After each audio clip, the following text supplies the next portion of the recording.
हैं अपने पद। तो हमारे सामने 4 पद हैं। तो पहला पद हम पढ़ते हैं। उधव तुम तो हो अति बड़ी भागी, अपरस रहित सने तगातय, नाही मन अनुरागी, पुरैन पात रहित जल भीतर, तारस देहे न दागी, ज्यो जल महा तेल की गागरी, बूंद न ताकव लागी, प्रीति नदी में पाँव न बोरियो, दृष्टि न रूप परागी, सूरदास अबला हम बोरी, गुड़ चाटी ज्यो पागी। तो अब यहाँ पर क्या कह रही हैं गोपियां।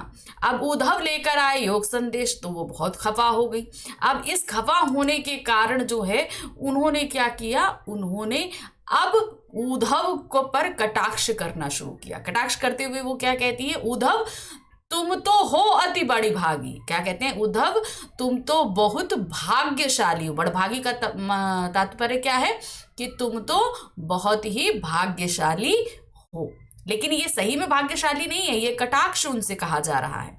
अपरस रहित स्नेह तगाते नाही मनु अनुरागी, यानी कि तुम इतने समय तक उनके पास रहे मगर तब भी तुम उनके प्रेम में डूब नहीं पाए।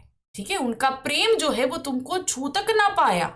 इतने हम लोग साथ रहे तो हमारे साथ तो वो पूरी तरीके से आ गए, लेकिन तुम इतने टाइम तक उनके साथ रहे लेकिन तुम उनके प्रेम में बिल्कुल भी डूब नहीं पाए या छू नहीं पाया उनका प्रेम इस तरीके से। अगली लाइन है, पुरैन पात रहित जल भीतर, तारस देहे न दागी। अब क्या कह रही हैं वो कि पुरैन पात मतलब होता है कमल का पत्ता। हम कमल की पंखुड़ी की बात नहीं कर रहे हैं, हम कमल के पत्ते की, फूल के नीचे जो पत्ता होता है हरे रंग का, उसकी बात करें। रहत जल भीतर, यानी कि भाई कमल कहाँ उगता है, कमल उगता है पानी में, वो जल के भीतर रहता है। रहत जल भीतर, तारस देह न दागी, उसके बावजूद वो कमल का पत्ता पानी में रहता है लेकिन तब भी उसका जो बदन है तारस देह न दागी, यानी कि उसका जो पत्ता है, जो देह है पत्ते की, वो बिल्कुल भी गीली नहीं होती। आप लोगों ने कभी कमल का पत्ता नहीं देखा हो या देखा हो तो ध्यान दीजिएगा, उसके ऊपर पानी की एक बूंद भी आप डालेंगे तो वो फिसल के निकल जाएगी और पत्ता बिल्कुल भी अछूता रहेगा, वो जरा सा भी गीला नहीं होगा। तो यहाँ पर उनको जो है कमल के पत्ते के समान बताया, किसको, उद्धव को। नेक्स्ट है, अब नेक्स्ट क्या वो एग्जाम्पल दे रही हैं, ज्यों जल महा तेल की गागरी, बूंद न ताकव लागी। क्या कहती है कि तेल से भरी, ज्यों मतलब जिस प्रकार तेल से भरी हुई गागरी को अगर हम पानी में डुबो दे तो वो कभी गीली नहीं होती। अब तेल से भरी अगर कोई मिट्टी की गागरी होती है ना, उसमें अगर तेल भरा हो तो क्या होता है, मिट्टी जो है वो तेल को सोख लेती है और पूरी तरीके से चिकनी हो जाती है।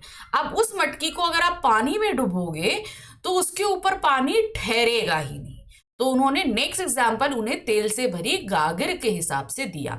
जिस प्रकार से तेल की से भरी गगरी गीली नहीं होती और कमल का पत्ता नहीं गीला होता, उसी तरह आप भी श्री कृष्ण के साथ रहकर उनके प्रेम से बिल्कुल भी छूते रहे।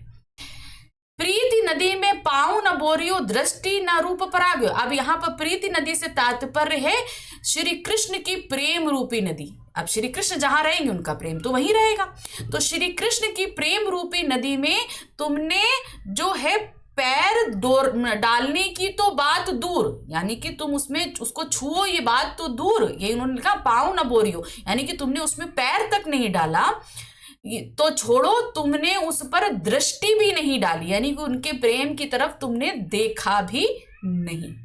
सूरदास अबला हम भोरी, गुर चाटी ज्यों पागी। अब गोपियां कहती हैं सूरदास जी कह रहे हैं आखिरी लाइन में कि वो कहती हैं कि हम तो बड़ी अबला हैं, अब मतलब बहुत भोली हैं। हम कैसी हैं, हम उन चींटियों की भांति हैं जो जानती हैं कि हम गुड़ खाएंगे, गुड़ में चिपके रहेंगे और हमारी मृत्यु हो जाएगी। उसी तरीके से चींटियां जैसे चिपक जाती हैं गुड़ में जाके और उसी को खाते खाते उसी में चिपक के मर जाती हैं, आपने कई बार देखा होगा। उसी तरीके से जो है हम श्री कृष्ण के प्रेम में इस तरीके से पड़ चुके हैं कि अब हमारे प्राण ही उनसे अलग कर सकते हैं। जैसे चींटियां मरने के बाद भी उनसे अलग नहीं होती, उसी तरीके से हमारी भी वही कंडीशन है, हम भी श्री कृष्ण से बिल्कुल भी अलग नहीं हो सकते, अब हमारे प्राण ही जाएंगे। अब इस पूरे की व्याख्या देखिए, बहुत ध्यान से देखिएगा। गोपियां व्यंग करते हुए उद्धव से कहती है, उद्धव तुम बहुत भाग्यवान हो जो अभी तक श्री कृष्ण के साथ रहते हुए भी उनके प्रेम के बंधन से अछूते हो। ना ही तुम्हारे मन में श्री कृष्ण के प्रति प्रेम भाव उत्पन्न हुआ है। गोपियां उद्धव की तुलना कमल के पत्तों व तेल की गागर से करते हुए कहती हैं कि जिस प्रकार कमल के पत्ते हमेशा जल में रहते हैं, लेकिन उन पर जल के कारण कोई दाग दिखाई नहीं देता, यानी कि अगर पानी कहीं पड़ता है तो वो चीज गीली हो जाती है ना, तो बाकी सब जगह से वो थोड़ा डार्क शेड में हो जाती है। तो वही उन्होंने बोला कि वो कोई दाग दिखाई नहीं देता है, अर्थात वे जल के प्रभाव में से निर्लिप्त हैं, यानी कि जल का प्रभाव उन पर पड़ता ही नहीं है। इसके अतिरिक्त जिस प्रकार तेल से भरी हुई मटकी पानी के मध्य में रहने पर भी उसमें रखा हुआ तेल पानी के प्रभाव से अप्रभावित रहता है, यानी कि मटकी जो है वो तेल से भरी हुई है और पानी के मध्य यानी कि पानी के बीच में भी रख दो तो वो पानी के प्रभाव से बिल्कुल भी अलग रहेगी। उसी प्रकार श्री कृष्ण के साथ रहने पर भी तुम्हारे ऊपर उनके प्रेम तत्व का कोई प्रभाव नहीं पड़ा है। आगे वे कहती है, तुमने प्रेम रूपी नदी में कभी पांव नहीं डुबोया और ना ही तुमने दृष्टि कृष्ण के रूप सौंदर्य पर मुग्ध हुई, यानी हम तो कृष्ण के रूप सौंदर्य में मुग्ध होकर उनकी प्रेम की नदी में बह ही गए और तुमने तो उनके प्रेम को देखा तक नहीं, उनके रूप सौंदर्य को तक नहीं देखा। लेकिन हे उद्धव, हम तो भोली भाली अबलाएं हैं, हमें तो तुम्हारी तरह कोई ज्ञान नहीं है। जिस प्रकार चींटियां गुड़ से चिपक जाती हैं, ठीक उसी प्रकार हम भी श्री कृष्ण के प्रेम में उलझकर रह गई हैं। तो चींटियां जैसे चिपक जाती हैं और अपने आप को छुड़ा नहीं पाती, उसी तरीके से हम भी उसी में लिप्त हो चुके हैं, हम अपने आप को उससे छुड़ा नहीं सकते। अगला पद देखिए, दूसरा पद है, मन की मन ही मांझ रही, कहिए जाए कौन पे उद्धव नाही परत कहीं। अवधि आधार आस आवन की तनमन विथा सही, अब इन जोग संदेशी सुनि सुनि बिरही इन बिरह दही। चाहती हुती गुहार जिती तय उतते धार बही, सूरदास अब धीर धरें के उम्र ज्यादा ना लगी। अब यहाँ पर पहले में तो उन्होंने उद्धव जी को उल्हाने दे दी, अब यहाँ पर ये अपनी व्यथा सुना रही। क्या कह रही है? मन की मन ही मांझ रही। अब श्री कृष्ण तो उनके चले गए, अब उन्होंने उनके जितनी भी दुख थी, तकलीफें थी, याद थी, सब कुछ उन्होंने अपने मन के अंदर रखी। अब उन्हें इंतजार था श्री कृष्ण का कि जब वो वापस आएंगे तो हम अपने मन की सारी बातें उनको बोलेंगे, लेकिन श्री कृष्ण तो आए ही नहीं। अब इसलिए उनके मन की बात मन में ही रह गई। वही बोले ना, मन की मन ही मांझ रही, अर्थात हमारे मन की बातें हमारे मन में ही रह गई। कहिए जाए कौन पे उद्धव ना ही परत कहीं। हम बताओ ये अपने मन की बात उद्धव किससे जाकर कहें, किससे? हमने भाई कहिए जाए कौन परे, मतलब हम कहीं किससे जाकर उद्धव, हम भाई जिससे हम प्यार करते हैं हम उसी से तो बातें कहेंगे, हम सबसे तो नहीं कहते हैं ना। तो हम तो जिससे प्यार करते तो उसी से कहेंगे, लेकिन यहाँ तो वो नहीं आके उन्होंने आपको भेज दिया। अब प्रेम भरी बातें हम आपसे तो कह नहीं सकते हैं, तो इसीलिए उन्होंने बोला कि हम किससे जाकर कहें। अवधि आधार आस आवन की, हमने क्या है, हमने उनके आने की आस बहुत समय से लगा रखी थी। अवधि आधार आस आवन की, यानी कि उनके आने की आस लगाकर तन मन की व्यथा सही, हमने तन और मन की जो तकलीफें थी वो हमने सही, हमारे प्रेम में जो हमें तन की और मन की जितनी तकलीफें हो रही थी उनको हम सह रहे थे। अब इन जोग संदेशी सुनी सुनई विरही विरह दही, तो कह रहे अब इस जोग के संदेश को सुनकर, जो तुम जोग का संदेश लेकर आए हो, उस येग के संदेश को सुन सुनकर हमारे विरह की अग्नि और ज्यादा बढ़ती चली जा रही है। कि भाई ऐसा होता है कि प्रेम, हम जो प्रेमी होता है उसका जब प्रेमी आ जाता है तो वो प्रेम जो विरह की अग्नि होती है शांत हो जाती है, लेकिन यहाँ पर वो नहीं आकर उन्होंने दूसरे को भेजा और ऊपर से योग संदेश, ये सुनकर जो है उनकी प्रेम की अग्नि और ज्यादा बढ़ती जा रही थी। चाहती हुती गुहार जिती ते उतते धार बही, यानी कि हम जिधर से चाहते थे कि हमारी इस विरह अग्नि पर जल की धार पड़े, अर्थात ये जो हम इतना तड़प रहे हैं, हमारी इस तड़प को मिटाने के लिए जिधर हम पुकार लगा रहे थे, अर्थात श्री कृष्ण को पुकार लगा रहे थे, उधर से उल्टा और ज्यादा जो है आग ही मिली। उन्होंने उल्टा हमको जो है हमारी विरह अग्नि को शांत करने की बजाय योग का संदेश भेज दिया। सूरदास अब धीर धरी क्यों मर ज्यादा ना लगी। अब सूरदास जी कहते हैं कि आखिर अब हम कैसे जो है धीर धरें। अब हमने इतने दिनों तक जो अपने आप को मर्यादा में रखे, कैसे हम मर्यादा से में रहें, हम अपनी मर्यादा में किस तरीके से रहें। हमें इतनी तकलीफ है कि हम उस तकलीफ के कारण उनको डर है कि कहीं वो अपनी मर्यादा को लांघ ना जाए, अर्थात अपने प्रेम को कहीं सबके सामने वो प्रकट ना कर दे। इसकी व्याख्या देखिए। गोपियां उद्धव से कहती हैं हमारे मन की अभिलाषाएं हमारे मन में ही रह गईं, क्योंकि हम श्री कृष्ण से ये कह नहीं पाई कि हम उनसे प्रेम करती हैं। हे उद्धव, अब तुम ही बताओ हम अपनी ये व्यथा किसे जाकर कहें। अब तक उनके आने की आशा ही हमारे जीने का आधार थी। उसी आशा के आधार पर हमने अपने तन मन के दुखों को वो सहन किया था। अब उनके द्वारा भेजे गए जोग यानी कि योग के संदेश को सुनकर हम विरह की ज्वाला में जल रही हैं। हम जहां से भी श्री कृष्ण की विरह की ज्वाला से अपनी रक्षा करने के लिए सहारा चाह रही थी, उधर से ही योग की धारा बहती चली आई। मतलब हम चाह रहे थे कि वो हमें प्रेम से बुलाएं, आए, हमारे प्रेम को समझें, लेकिन उधर से तो योग की धारा बह निकली। सूरदास गोपियों के माध्यम से कह रहे हैं कि अब जब श्री कृष्ण ने ही सभी मर्यादाओं का त्याग कर दिया है तो भला हम धैर्य कैसे रखें। उन्होंने तो मर्यादा अपनी छोड़ दी, उन्होंने प्रेम की मर्यादा रखी नहीं। भाई प्रेम की मर्यादा क्या कहती है, प्रेम के बदले प्रेम दो, लेकिन उन्होंने अपनी मर्यादा छोड़ दी। तो अब बताइए कि हम कैसे धीरज धरें, हम कैसे अपनी मर्यादा के अंदर रहें। चलिए अब आ गया हमारा तीसरा पद। तीसरे पद में क्या कहा जा रहा है देखिए। हमरे हरि हारिल की लकड़ी, मन क्रम वचन नंद नंदन उर या दृढ़ करी पकड़ी। जागत सोवत स्वप्न दिसी निसी कान्हा कान्हा जकरी। सुनत जोग लागत ऐसो ज्यों करहु ककरी। सुनतो व्याधि हमको लय आए, देख सुनी ना करी। यह तो सूर तिन्ही लय सौंपो जिनके मन चकरी। तो हम यहाँ क्या कह रही हैं।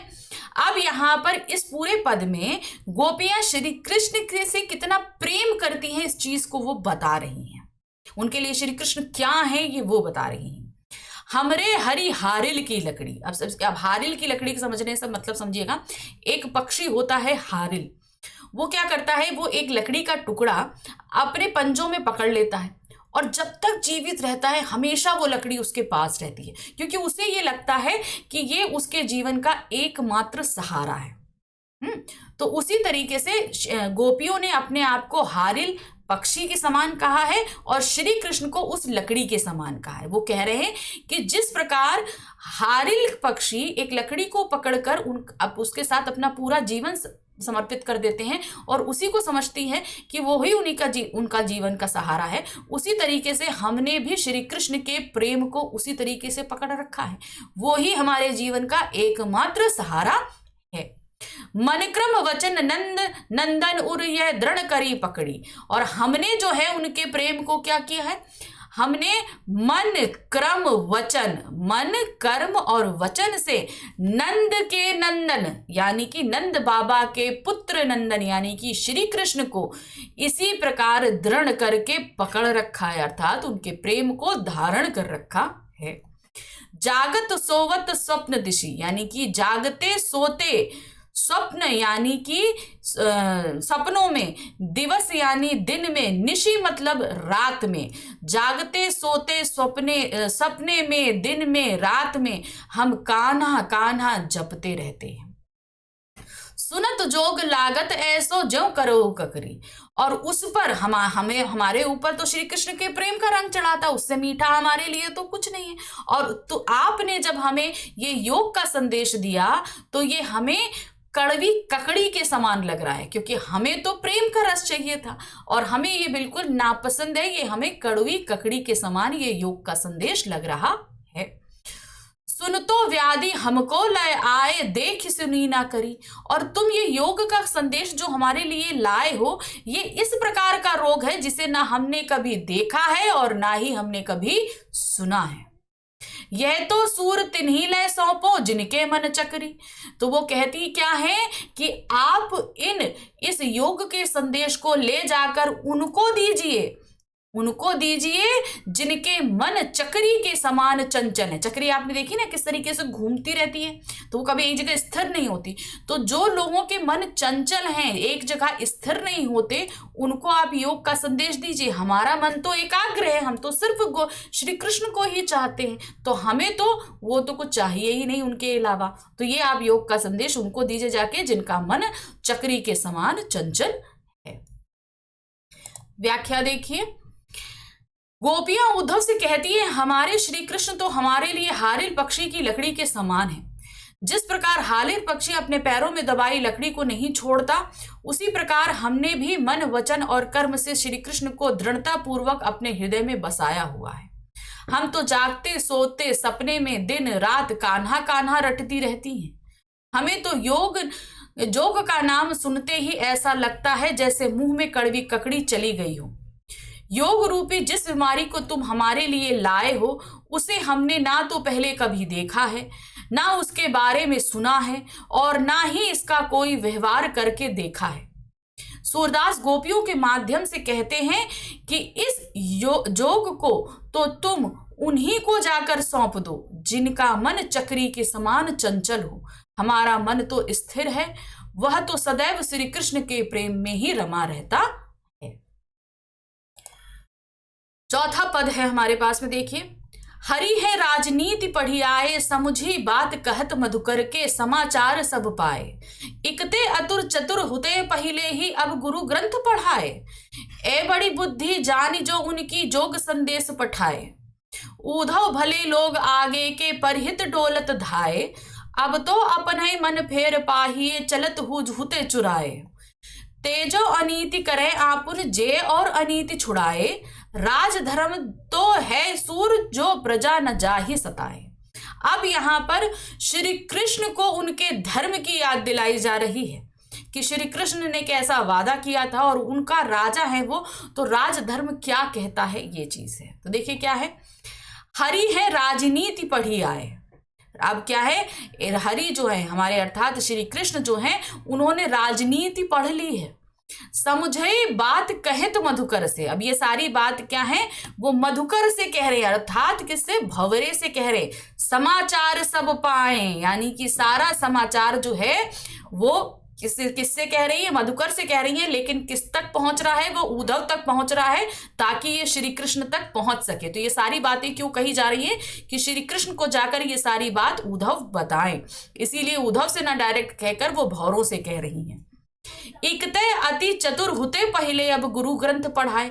श्री कृष्ण के लिए कहती है कि एक तो वो पहले से ही बहुत चतुर थे, अब तो वो मथुरा पहुंचकर बहुत सारे ग्रंथ को उन्होंने पढ़ लिया है। राजनीति से सीख गए ना, राजनीति करना, तो अब उन्होंने और भी वहां जाकर बहुत सारे ग्रंथ पढ़ लिए हैं। ऐ बड़ी बुद्धि जान जो उनकी जोग संदेश पठाए। अब इतने सारे ग्रंथ पढ़ने के बाद उनकी बुद्धि बहुत ज्यादा जो है चलने लगी है, वो बहुत ज्यादा चतुर हो गए हैं, इसीलिए उन्होंने हमको योग का संदेश भेजा है। उद्धव भले लोग आगे के परहित ढोलत जाए। अब कह रहे हैं उद्धव पहले के लोग, यानी कि जिस समय गोपियां थी उससे भी पहले के लोग बहुत ही भले थे, बहुत ही अच्छे थे। परहित ढोलत धाए, यानी कि दूसरों की भलाई के लिए दौड़ते हुए चले आते थे। अब अपने मन फेर पाहिए, चलज हुते चुराए। अब वो कह रहे श्री कृष्ण यहाँ से जाते हुए हमारे मन को जो चुरा ले गए थे, अब हमें अपना वो मन वापस चाहिए। चलत जो हुते चुराए, यानी कि यहाँ से जाते हुए जो वो हमारे मन को चुरा ले गए थे, हमें वो मन वापस चाहिए। ते क्यों अनीति करें आपुन, जे और अनीति छुड़ाएं। अब क्या कह रहे हैं कि जो वो पहले क्या है, दूसरे लोगों को अनीति से बचाते थे, जो उनके साथ बुरा ना हो इसलिए उनको उनसे बचाते थे, और अब खुद ही अनीति करने लगे हैं।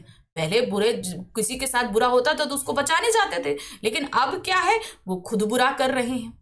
राजधर्म तो यही सूर जो प्रजा न जाहि सताए। अर्थात राजा का धर्म तो उद्धव यही कहता है कि प्रजा किसी भी तरीके से सताई ना जाए, ना ही क्या कहते हैं मन से और ना ही कर्म से, किसी भी तरीके से प्रजा को कोई कष्ट ना हो, ये देखना राजा का धर्म है। अब इसका भावार्थ देखिए क्या है। गोपियां उद्धव से कहती हैं कि हम तुम्हारी बातें सुनकर ही श्री कृष्ण के मंतव्य को समझ गए थे। गोपियां व्यंग पूर्वक उद्धव से कहती हैं कि श्री कृष्ण पहले से ही बहुत चतुर चालाक थे। अब मथुरा पहुंचकर शायद उन्होंने राजनीति शास्त्र भी पढ़ लिया है, जिससे वे और अधिक बुद्धिमान हो गए हैं। जो उन्होंने तुम्हारे द्वारा जोग का संदेश भेजा है। हे उद्धव, पहले के लोग बहुत ही भले थे, जो दूसरों की भलाई करने के लिए दौड़े चले आते थे। अब श्री कृष्ण बदल गए हैं।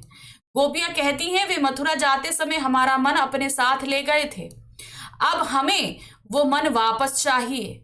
वे तो दूसरों को अन्याय से बचाते थे, फिर हमारे लिए योग का संदेश भेजकर हम पर अन्याय क्यों कर रहे हैं। वो दूसरों को अन्याय से बचाते थे, अब खुद ही अन्याय कर रहे हैं हमको योग संदेश देकर। सूरदास के शब्दों में गोपियां कहती हैं, हे उद्धव, राजधर्म तो यही कहता है कि प्रजा के साथ अन्याय नहीं करना चाहिए और ना ही सताना चाहिए। इसलिए कृष्ण को योग का संदेश वापस लेकर स्वयं दर्शन के लिए आना चाहिए। तो राजा का धर्म उन्होंने याद दिलाते हुए उन्हें वापस जो है वृंदावन आने के लिए बोला कि वो वहां पर आए और अपने राजा के धर्म को समझे। ठीक है, तो सबसे पहला जो हमारे पास निकल के आ रहा है वो क्या है। नाथ शंभु धनु भंज निहारा, होई केउ एक दास तुम्हारा। आये सु कहा हरि कहे, हरिये किन मोही, सुनि रिसाई बोले मिन कोही। सेवकु जो सो जो करे सेवकाई, अरिकानी करे करी लड़ाई। सुनु राम जेहि शिव धनुष तोरा, सहस्त बाहु सम सो रिपु मोरा।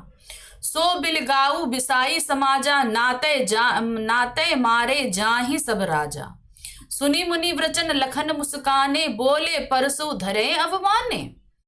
बहु धनु तोरी लरकानी, कभू न अरसी रिसकी ही गुसाई।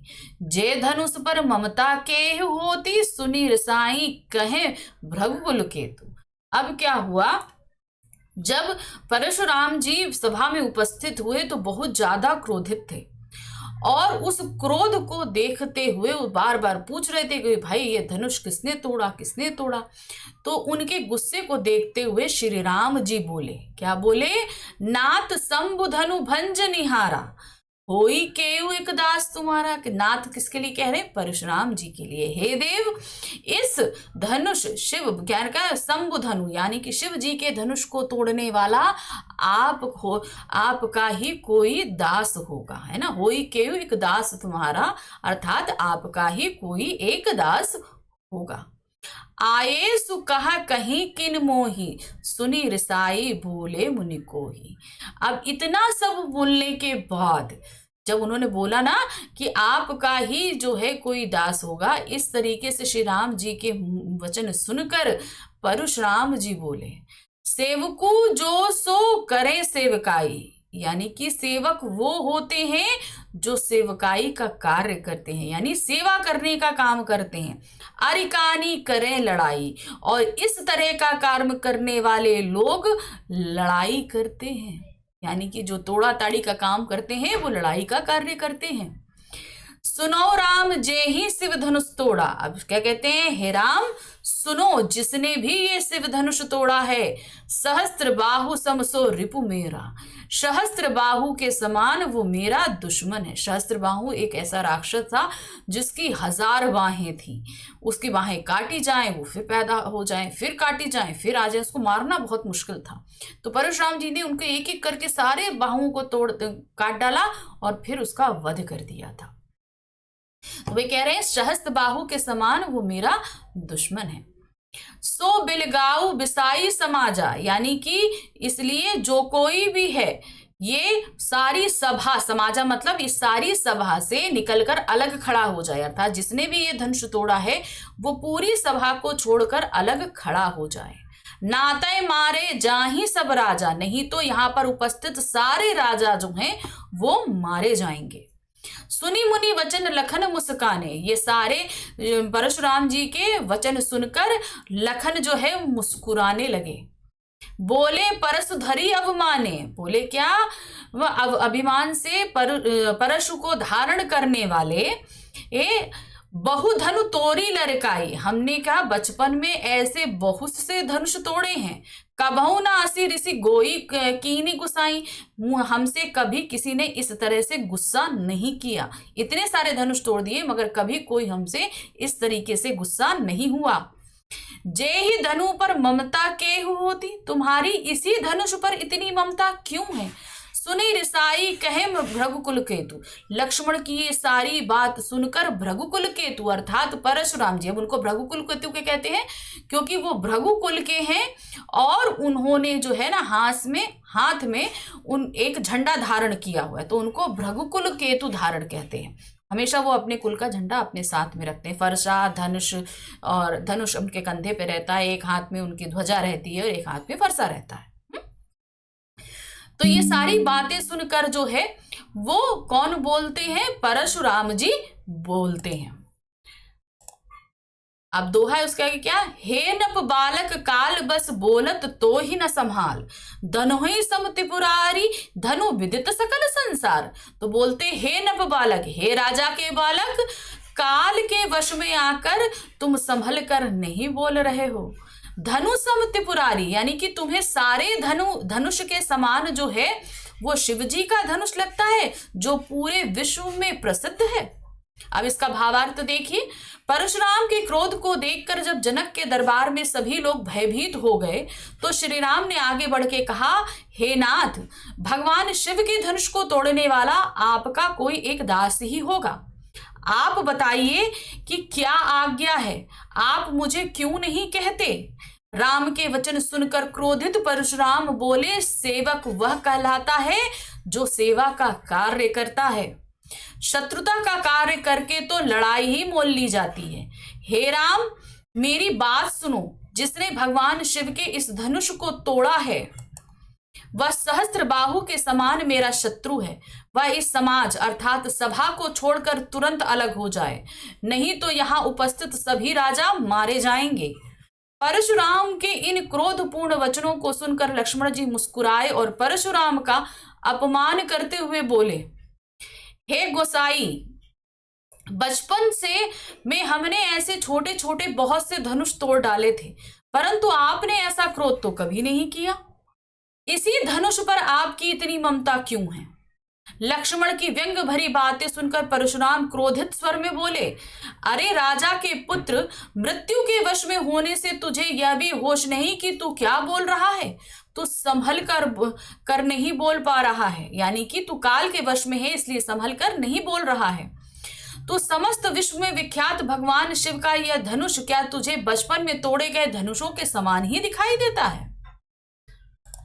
आगे आता है दूसरा काव्यांश है, लखन कहाँ हरि हमरे जाना, सुनु देव सब धनुष समाना।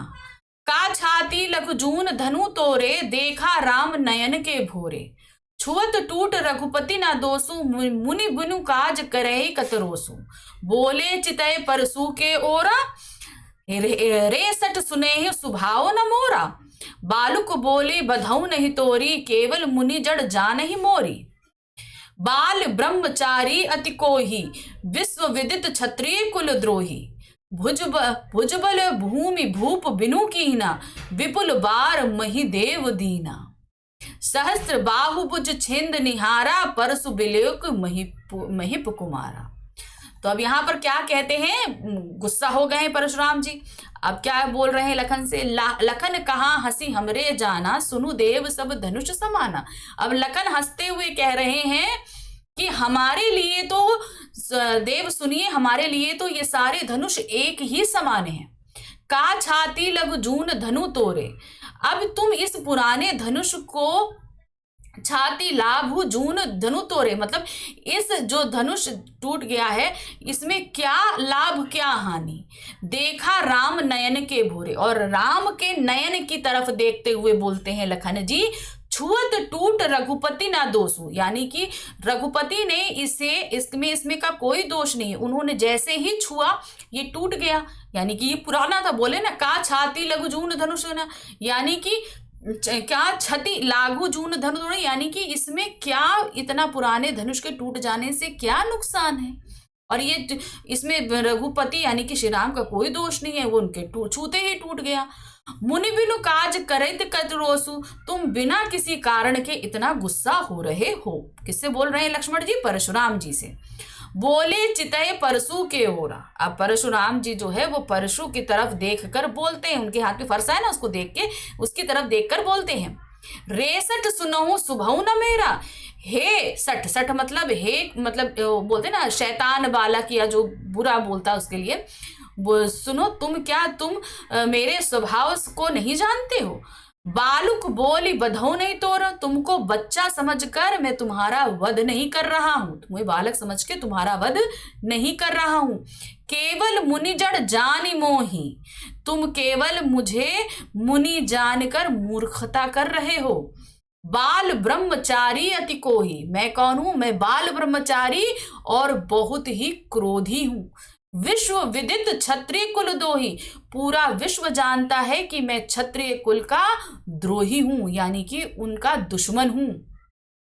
भुजबल भूमि भूप बिनु कीनो, मैंने अपने बाहु के बल पर इस पूरी पृथ्वी को कई बार बिना राजाओं के कर दिया है, मतलब जितने भी क्षत्रिय कुल के यानी कि जितने भी राजा थे उन सभी का मैंने वध कर दिया था। विपुल बार मही देव दीनी, मतलब सारे राजाओं को मार डाला और इस पृथ्वी को ब्राह्मणों को चलाने के लिए दे दिया था। सहस्त्र बाहु भुज छिंद निहारा, सहस्त्र बाहु की हजारों बाहों को काट डाला था।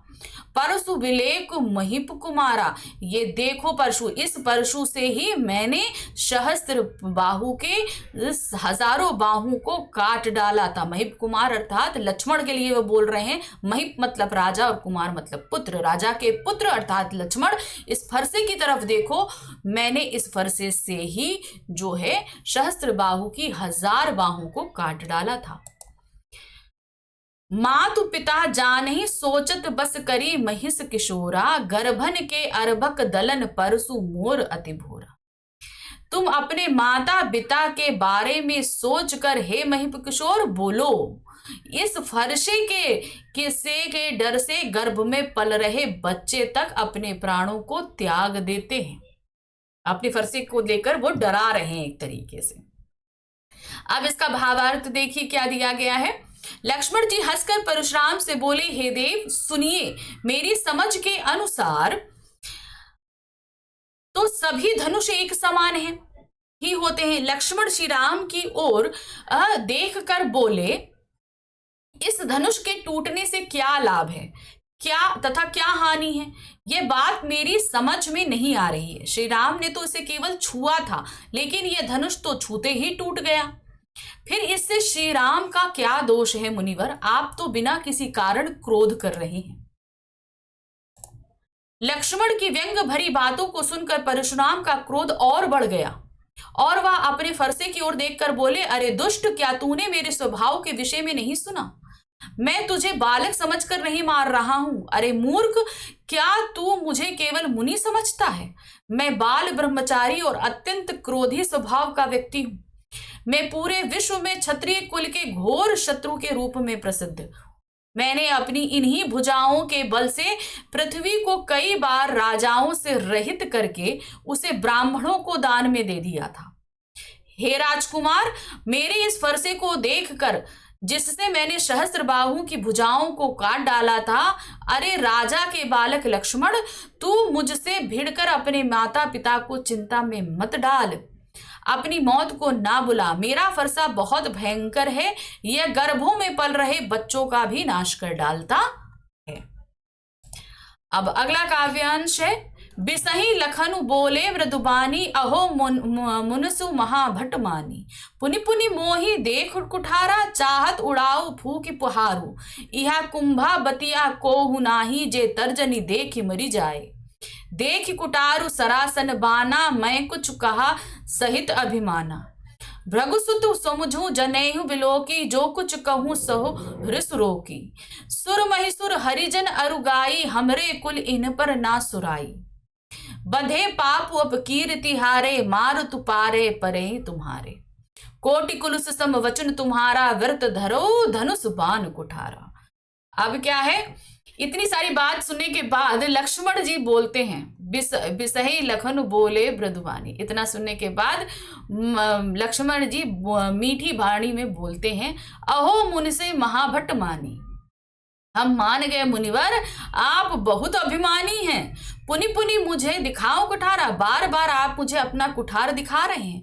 चाहत उड़ावन फूक पहाड़ा, आप जो है फूंक से एक पहाड़ को उड़ा देना चाहते हैं। मतलब आप मुझे बहुत कमजोर समझ रहे हैं कि आप फूंक मारेंगे और मैं उड़ जाऊंगा। यहाँ कुंभा बतिया कोहू नाही, तर्जनी देख ही मरी जाए। कुंभा बतिया एक तरह का बहुत ही नाजुक फल होता है कि उसमें उंगली लगाओ तो वो डिस्ट्रॉय हो जाता है, खत्म हो जाता है। वही कह रहे हैं यहाँ पे कुंभावतिया कोई नहीं है जो आपकी एक तर्जनी उंगली को देखकर डर जाएगा। आप ऐसे उंगली करके बात कर रहे हो ना, आपकी उंगली देखकर डर जाए, इतना कमजोर यहाँ पर कोई भी नहीं है। देख कुठार सनासन बाना, मैं कुछ कहाँ सहित अभिमाना। मैं आपके कुठारे को बार बार देखकर और आपके अभिमान को देखकर आपके कुछ नहीं कह रहा, और आपसे मैंने इतनी सारी बातें, मैंने आपके शरीर पर धनुष बाण देखा और आपके कुठार को देखा, इसलिए मैंने आपसे ये सारी बातें बोली। लेकिन आपके जनेऊ आप चूंकि ब्राह्मण हैं, इसलिए वो देखकर मैं और ज्यादा कुछ नहीं बोल रहा हूं। सुर महिसुर हरिजन अरुगाई, सुर मतलब देवता, महिसुर मतलब देवता, हरिजन मतलब भगवान के भक्त और गाय, इन सभी को हमारे कुल में कुछ भी नहीं किया जाता है। इन पर किसी भी तरह का बल प्रदर्शन नहीं किया जाता है। पाप बाधु अपकीर्ति हारे, अगर हम इनसे हार जाते हैं तो हमारी अपकीर्ति होती है, अर्थात बदनामी होती है। मार तु पाए परि तुम्हारे, और अगर हम इनको बांधे पापु अपकीर्ति हारे, अर्थात अगर हम इनको से हार जाते हैं तो अपकीर्ति होती है, और अगर इनको हम मार देते हैं तो हमें पाप पड़ता है। मार तु पा परे तुम्हारे, तुम अगर हमें मारोगे भी तो हम आपके पैर ही पड़ेंगे। कोटि कुलुस सम वचन तुम्हारा, तुम्हारा जो वचन है वो तो हजारों वज्रों के समान है, इतना कटाक्ष है। व्यर्थ धरहु धनु बाण कुठारा, तुम तो बेकार ही धनुष बाण और कुठार को धारण करते हो, तुम तो अपनी बातों से ही लोगों को मार दो। जो बिलो की अनुचित कहूं क्षमा महा मुनि धूरी। अब लक्ष्मण जी कहते हैं, अगर मैंने कुछ अनुचित कहा हो तो आप हमें क्षमा कीजिएगा। सुनी सरोस भृगुवंशी बोले गिरा गंभीर, ये सारी बातें जो हैं गुस्से में हुए परशुराम जी बोलते हैं आगे, क्या है, बहुत गंभीर होकर बोलते हैं। अब इन पूरी पंक्तियों का भावार्थ देखिए। परशुराम के क्रोधित वचनों को सुनकर लक्ष्मण अत्यंत कोमल वाणी में हंसकर बोले, मुनिवर आप तो अपने अपने आप को बहुत बड़ा योद्धा समझते हैं और बार बार मुझे फरसा दिखाते हैं। मुझे तो ऐसा लगता है कि आप फूंक से पहाड़ उड़ाना चाहते हैं, परंतु मुनिवर यहाँ पर कोई भी कुंभे के छोटे फल के समान नहीं है जो तर्जनी उंगली को देखते ही मर जाए। मुनि जी, मैंने आपके हाथ में फरसा और धनुष बाण देख कर ही अभिमान पूर्वक आपसे कुछ कहा था। मैं आपको भृगुवंशी समझकर और आपके कंधे पर जनेऊ देखकर अपने क्रोध को सहन कर रहा हूं। यानी कि आपसे मैंने इतनी सारी आपके कंधे पर धनुष देखा, आपके हाथ में कुठार देखा, इसलिए मैंने कुछ कहा, लेकिन आपने जो जनेऊ धारण किया हुआ है इसलिए मैंने अपने गुस्से को रोका हुआ है। हमारे कुल की यह परंपरा है कि हम देवता, ब्राह्मण, भगवान के भक्त और गाय, इन सभी पर वीरता नहीं दिखाया करते, क्योंकि इन्हें मारने से पाप लगता है और इनसे हार जाने पर अपकीर्ति होती है। इसीलिए यदि आप मुझे मार भी दें तो मैं आपके पैर ही पड़ूंगा। हे महामुनि, आपको तो एक एक वचन ही करोड़ों वज्रों के समान कठोर है। आप व्यर्थ ही फरसा और धनुष धारण किया हुआ है। यदि मैंने आपको देखकर कुछ गलत कह दिया हो तो हे धैर्यवान महामुनि, मुझे क्षमा कर दीजिएगा। लक्ष्मण के यह व्यंग वचन सुनकर भृगुवंशी परशुराम क्रोध में आकर गंभीर स्वर में,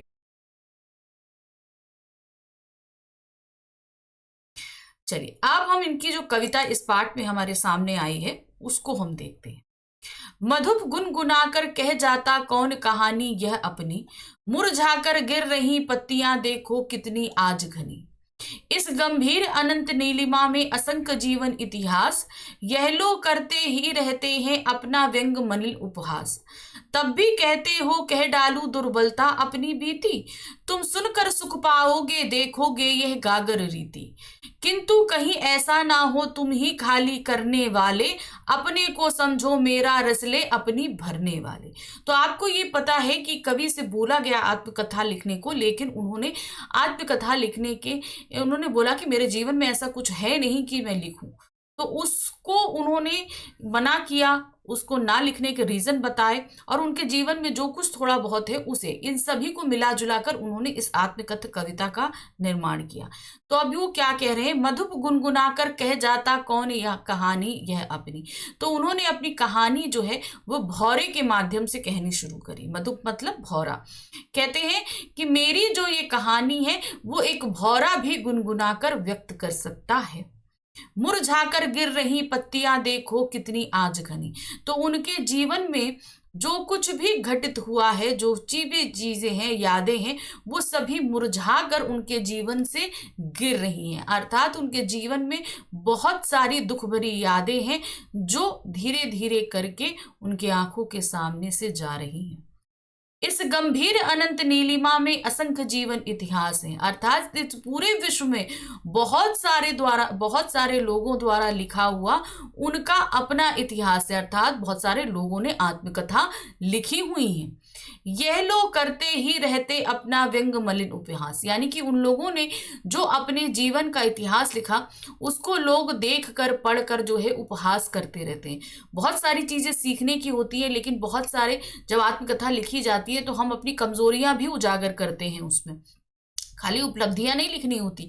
तो उन कमजोरियों को देखकर जो है वो विश्व के बहुत सारे लोग जो हैं वो उपहास करते रहते हैं, अर्थात उनका मजाक उड़ाया करते हैं। तब भी कहते हो कह डालू दुर्बलता अपनी बीती। इतने सारे लोग जो हैं, इतने लोगों द्वारा लिखी आत्मकथा पर उपहास करते हैं, और तब भी तुम कह रहे हो इतना सब कुछ देखकर मैं उस आत्मकथा को लिखूं जिसमें मुझे अपनी दुर्बलता को भी लिखना पड़ेगा ताकि लोग दूसरे उपहास करें। तुम सुनकर सुख पाओगे देखोगे यह गागर रीति। जब मैं अपनी आत्मकथा लिख दूंगा ना तो तुम देख कर हंसोगे, सुख पाओगे कि मेरे जीवन में जो है वो सुखों से पूरी तरीके से खाली है। रीति गागर अर्थात होता है खाली घड़ा। तो अपने जीवन को उन्होंने घड़ा बताया और उसे खाली बताया कि मेरे जीवन में ना कुछ ऐसी उपलब्धियां हैं ना ही सुख है, मेरे जीवन में अभाव है, दुर्बलता है, मेरी कमजोरियां हैं। तो तुम वो सारी चीजें देखकर सुख पाओगे क्योंकि मेरा जीवन जो है वो सुखों से खाली है। किंतु कहीं ऐसा ना हो तुम ही खाली करने वाले, अपने को समझो मेरा रसले अपनी भरने वाले। तो कह रहे हैं कहीं ऐसा तो नहीं तुम्हारा जीवन भी मेरी ही तरीके से सुखों से खाली है, और जब तुम मेरे सुखों को मेरी आत्मकथा को पढ़ोगे तो उसी से जो है अपने जीवन में भी रस लेकर आओगे। अर्थात तुम्हारा जो जीवन नीरस है, जिसमें कोई आनंद नहीं है, कोई सुख नहीं है, तो ऐसा ना हो कि मेरे जीवन जब मेरी आत्मकथा पढ़ोगे तो उसको पढ़कर तुम अपने जीवन में आनंद भरोगे, अर्थात रस लोगे, यानी कि उपहास करोगे और अपने जीवन में कुछ आनंद लेकर आओगे। अब इन पंक्तियों का भावार्थ देखिए क्या है। कवि जयशंकर प्रसाद भौरे के माध्यम से अपनी कथा का उल्लेख करते हुए कहते हैं कि हे मन रूपी भौरे, गुनगुनाकर अपनी कौन सी कहानी कह रहा है। कवि के जीवन की इच्छाएं उचित वातावरण ना पाकर मुरझा कर गिर रही हैं, अर्थात उसके जीवन को सुख पहुंचाने वाली खुशियां एक एक करके उसका साथ छोड़कर चली गई हैं। इस विशाल विस्तार वाले आकाश में न जाने कितने महान पुरुषों ने अपने जीवन की कथाएं लिखी हैं। उन्हें पढ़कर ऐसा प्रतीत होता है कि वह स्वयं अपना उपहास करते हैं। मेरा यह जीवन अनंत अभावों और बुराइयों से भरा हुआ है, फिर भी मित्रों तुम मुझसे ये कहते हो कि मेरे जीवन में जो कमियां हैं, जो मेरे साथ घटित हुआ, उसे मैं सबके सामने कह डालूं। क्या तुम मेरी कहानी को सुनकर सुख प्राप्त कर सकोगे?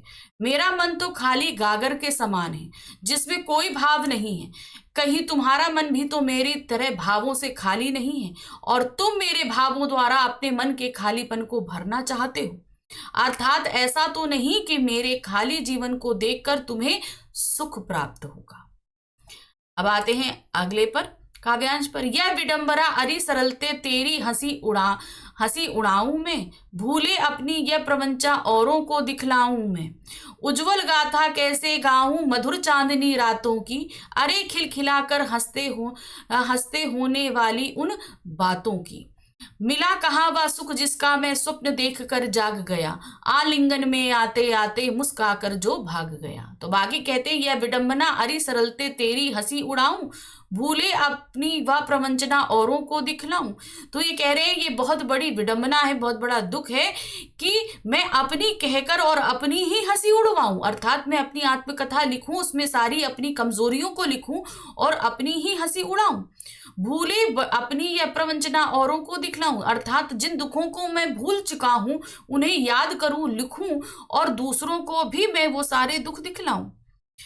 उज्जवल गाथा कैसे गाऊं मधुर चांदनी रातों की, अरे खिलखिलाकर हंसते होने वाली उन बातों की। तो अब यहाँ पर अपनी प्रेम भरी बातों को वो बता रहे हैं कि उनकी एक प्रिया हुआ करती थी जिसके साथ वो अपनी रातें, यानी कि अपनी प्रियतमा को या अपनी पत्नी को वो बोल रहे हैं कि मैं उन उज्जवल रातों की गाथा कैसे सुनाऊं जब हम दोनों मिला करते थे और खिलखिलाकर हंसकर सारी रातें बिताया करते थे। मिला कहाँ वह सुख जिसका मैं स्वप्न देख कर जाग गया, यानी कि मेरे को वो मिला ही नहीं जिसका मैं स्वप्न देखा करता था। अर्थात उनकी प्रिया उनके जीवन में बहुत कम समय के लिए आई और जो है उनके जीवन में सुख देकर वो थोड़ा सा चली गई। तो कह रहे हैं कि मैं उसके साथ सारा जीवन बिताना चाहता था, लेकिन वो थोड़े ही समय मेरे जीवन में रहकर चली गई, अर्थात एक स्वप्न की भांति। थोड़े समय आंख खोलो तो स्वप्न टूट जाता है, तो उस तरीके से वो मेरे जीवन में रही और चली गई। आलिंगन में आते आते मुस्काकर जो भाग गया, यानी कि मैं उसके साथ अपना पूरा जीवन बिताना चाहता था, अर्थात उसे अपने भावों में भरकर पूरे जीवन को बिताना चाहता था, लेकिन वो मुझसे बहुत दूर चली गई।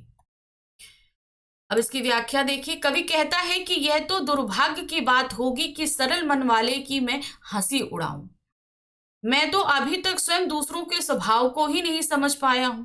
मैं तुम्हारे सामने अपनी कमियां प्रकट करूं या लोगों के छल कपटपूर्ण व्यवहार एवं दुनिया से मुझे जो धोखे मिले हैं उन्हें तुम्हें कैसे बताऊं। मैं उन मधुर चांदनी रातों की उज्जवल गाथा को कैसे गाऊं जिसमें हंसते खिलखिलाते हुए प्रिया के साथ बातें होती थी। उन निजी क्षणों का वर्णन मैं कैसे कर सकता हूं। उन क्षणों को लोगों को बताने की कोई आवश्यकता नहीं है। कवि अपनी आत्मकथा बताते हुए कहता है कि मुझे जीवन में वह सुख कहाँ मिला जिसका स्वप्न देखकर मैं जाग गया। सुख तो मेरी बाहों में आने से पहले ही मुस्कुरा कर भाग गया, अर्थात मेरी अभिलाषाएं कभी सफल नहीं हुई, मुझे कभी सुख की प्राप्ति नहीं हुई, अर्थात वो जिसको जब चाहते हैं वो उनसे बहुत दूर चला जाता है। आखिरी काव्यांश है। जिसके अरुण कपोलों की मत वाली सुंदर छाया में अनुरागनी उषा लेती थी निज सुहाग मधुमाया में, उसकी स्मृति पाथे बनी थके पथी की पंथा की, सीवन की उधेड़ कर देखोगे क्यों मेरी कंथा की। छोटे से जीवन की कैसे बड़ी गाथाएं आज कहूं, क्या ये अच्छा नहीं कि औरों की सुनता मैं मौन रहूं। सुनकर क्या तुम भला करोगे मेरी भोली आत्मकथा, अभी समय नहीं है थकी सोई है मेरी मौन व्यथा। तो आखिरी काव्यांश में क्या कह रहे हैं कवि, अब अपनी प्रियतमा की सुंदरता की वर्णन करते हुए कहते हैं, जिसके अरुण कपोलों की मत वाली सुंदर छाया में अनुरागनी उषा लेती थी निज सुहाग मधुमाया में। तो दिन का सबसे खूबसूरत समय होता है प्रातः काल से पहले, यानी कि सूर्योदय से पहले उषा काल का समय।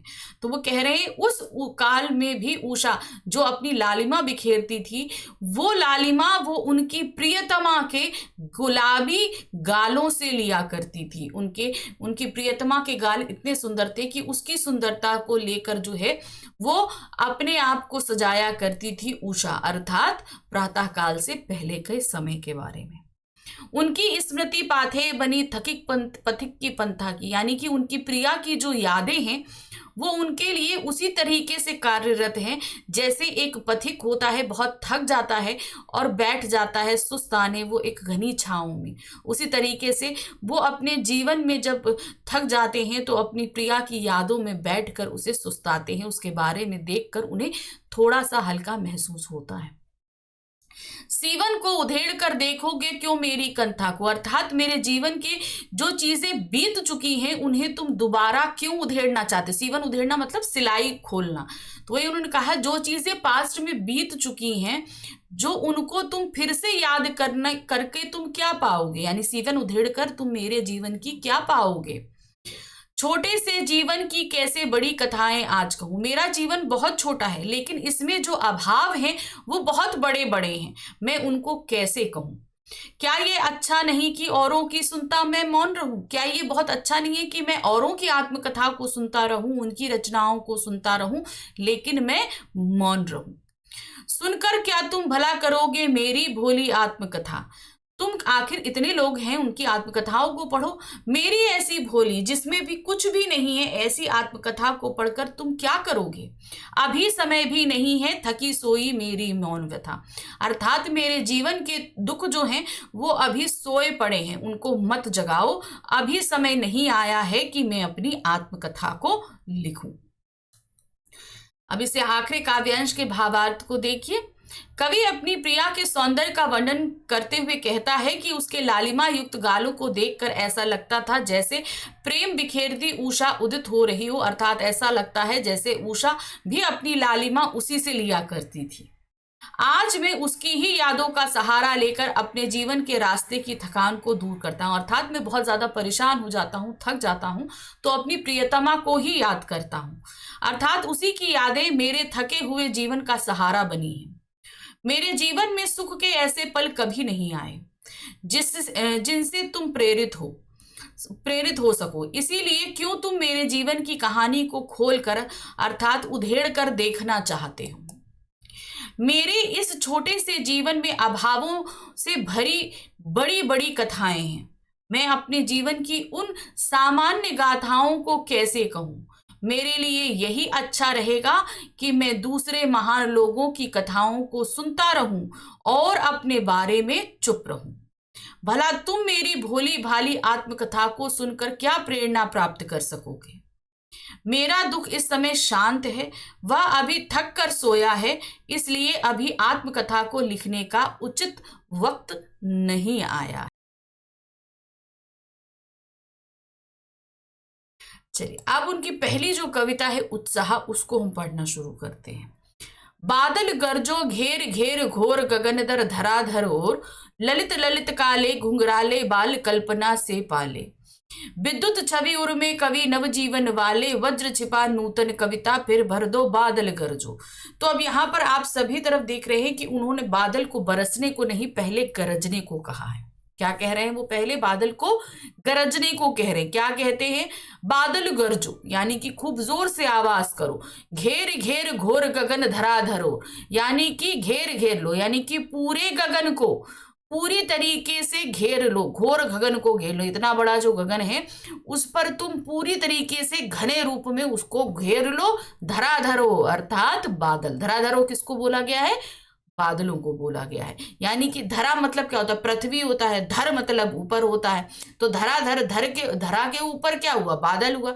तो पृथ्वी को पूरा ढक लो, यानी कि जितनी पृथ्वी दिखाई दे रही है उसके ऊपर के आसमान को तुम पूरी तरीके से ढक लो।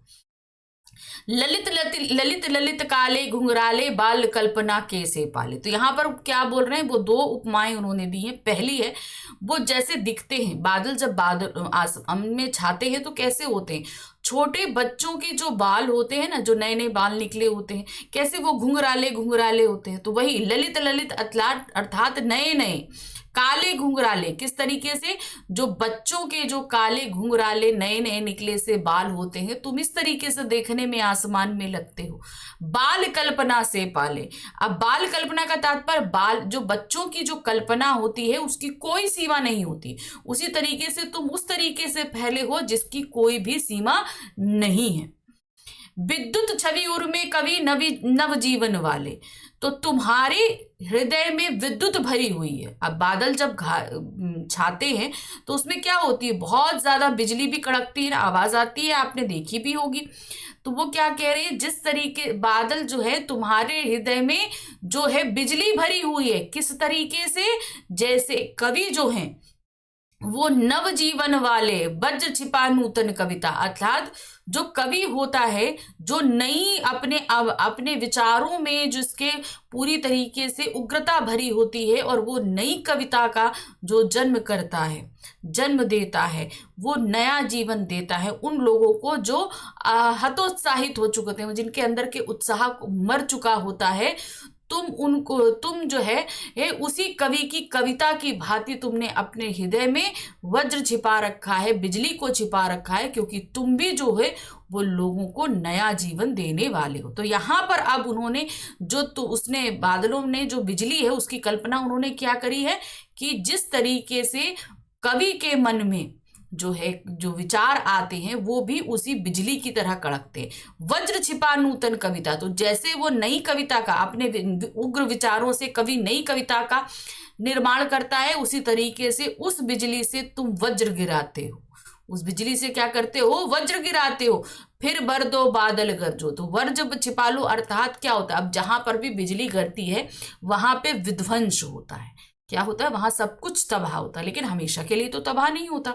कुछ समय बाद वहीं पर जो है नया जीवन पनपता है, क्योंकि वो धरती बहुत उपजाऊ हो चुकी होती है। उस समय वहां विध्वंस जरूर होता है, लेकिन उसके बाद क्या होता है, वहां पर नया जीवन पनपता है। तो वही चीज उन्होंने बोली कि जो वज्र जहां गिरता है वहां पर सब कुछ विध्वंस होता है। जिस तरीके से नई कविता जो है जब आती है तो वो समाज में क्रांति लाती है और पुरानी मान्यताओं को नष्ट करके फिर नए जीवन की भांति नई मान्यताओं को जन्म देती है। फिर भर दो वो मान्यताएं, वो जीवन तुम फिर भर दो, बादल तुम गरजो। अब इस पूरी का हम व्याख्या देखेंगे, यानी कि भावार्थ देखेंगे। कवि बादलों को संबोधित करते हुए कहता है, लोगों के मन को सुख से भर देने वाले बादलों, आकाश को घेर घेर कर खूब गरजो। तुम्हारे सुंदर बाल केश यानी कि काले एवं घुंघराले, अर्थात कैसे, जैसे छोटे बच्चों के जो नए नए बाल होते हैं उसकी तरह। ये कल्पना के विस्तार के समान घने हैं, जैसे बच्चों की कल्पना का कोई अंत नहीं होता, बढ़ते ही जाते हैं उसी तरीके से। अर्थात काले एवं सघन बादल अत्यंत दूर दूर तक समूचे क्षितिज पर फैले। जिस तरीके से बच्चों की कल्पना का कोई भी अंत नहीं होता, उसी तरीके से तुम भी बहुत दूर दूर तक फैले हो। कवि निराला बादलों को कवि के रूप में व्याख्यायित करते हुए कहते हैं, तुम्हारे हृदय में बिजली की चमक है। जैसे कवि होता है उसके हृदय में बहुत सारे विचार पनपते हैं, बिजली कौंधती है नए विचारों की, उसी तरीके से बादलों के हृदय में भी बिजली चमकती है। जैसे बादल वर्षा करके सभी को नया जीवन प्रदान करते हैं, पीड़ित प्यासे जन की इच्छाएं पूरी करते हैं, उसी प्रकार तुम भी संसार को नया जीवन देने वाले हो। यानी कि जिस तरीके से बादल जो है वो विध्वंस करके नया जीवन देते हैं, उसी तरीके से ये जो आपके कवि हैं वो भी वही कार्य करते हैं। जिस प्रकार बादलों में वज्र छिपा है, उसी प्रकार तुम यानी कि कवि भी अपनी नई कविता में अपनी भावनाओं में वज्र छिपाकर नवीन जीवन सृष्टि का निर्माण करो, अर्थात समूचे संसार में जोश भर दो। जिस तरीके से कवि जो है वो अपनी नई रचनाओं से जोश भरता है, वैसे तुम्हें भी उस गर्जन के साथ सभी के हृदय में जोश को भर देना है। आगे आते हैं दूसरा काव्यांश और आखिरी पंक्तियां हैं इस कविता की। विकल विकल उन्मन थे उन्मन विश्व के निदाद के सकल जन, आए अज्ञात दिशा से अनंत के घन, तप्त धरा जल से फिर शीतल कर दो बादल गरजो। तो अब यहाँ पर क्या कह रहे हैं, विकल विकल अर्थात बहुत ही ज्यादा परेशान, उन्मत्त थे, कष्ट में थे, विश्व के निदाद के सकल जन अर्थात इस विश्व के सभी लोग गर्मी से बुरी तरीके से परेशान थे। आए अज्ञात दिशा से अनंत के घर। अब बादल क्या है, वो हमेशा अज्ञात दिशा से आते, कभी ये तो निश्चित नहीं है कि पूरब से ही आएंगे या पश्चिम से ही आएंगे कि उत्तर से ही आएंगे दक्षिण से, वो किसी भी दिशा से किसी भी ओर से आ सकते। तो वहां पर इन्होंने बादलों को संबोधित किस नाम से किया है, अज्ञात दिशा से आने वाले अनंत के घन। अनंत के घन अर्थात उस आसमान के बादल जिसका कोई भी अंत नहीं है। तप्त धरा जल से भर दो, इस तपती हुई धरती को तुम जल से भर दो, शीतल कर दो अर्थात ठंडा कर दो, बादल गरजो। तो यहां पर क्या कह रहे हैं कि जैसे वर्षा ऋतु आती है, वर्षा ऋतु में बादल आते हैं, तो वो आते हैं, उससे पहले होती है ग्रीष्म ऋतु। बहुत सारे मतलब सभी लोग उस गर्मी से परेशान हो चुके होते हैं, जीव हो, जंतु हो, प्रकृति हो, मनुष्य हो, सभी परेशान हो चुके होते हैं। तो वही है, विकल विकल उन्मत्त उन्मत्त, यानी कि विश्व के निदाद के सकल जन, इस विश्व की धरती पर, विश्व पे जितने भी लोग थे, ये सभी इतनी गर्मी से जो है परेशान थे, दुखित थे।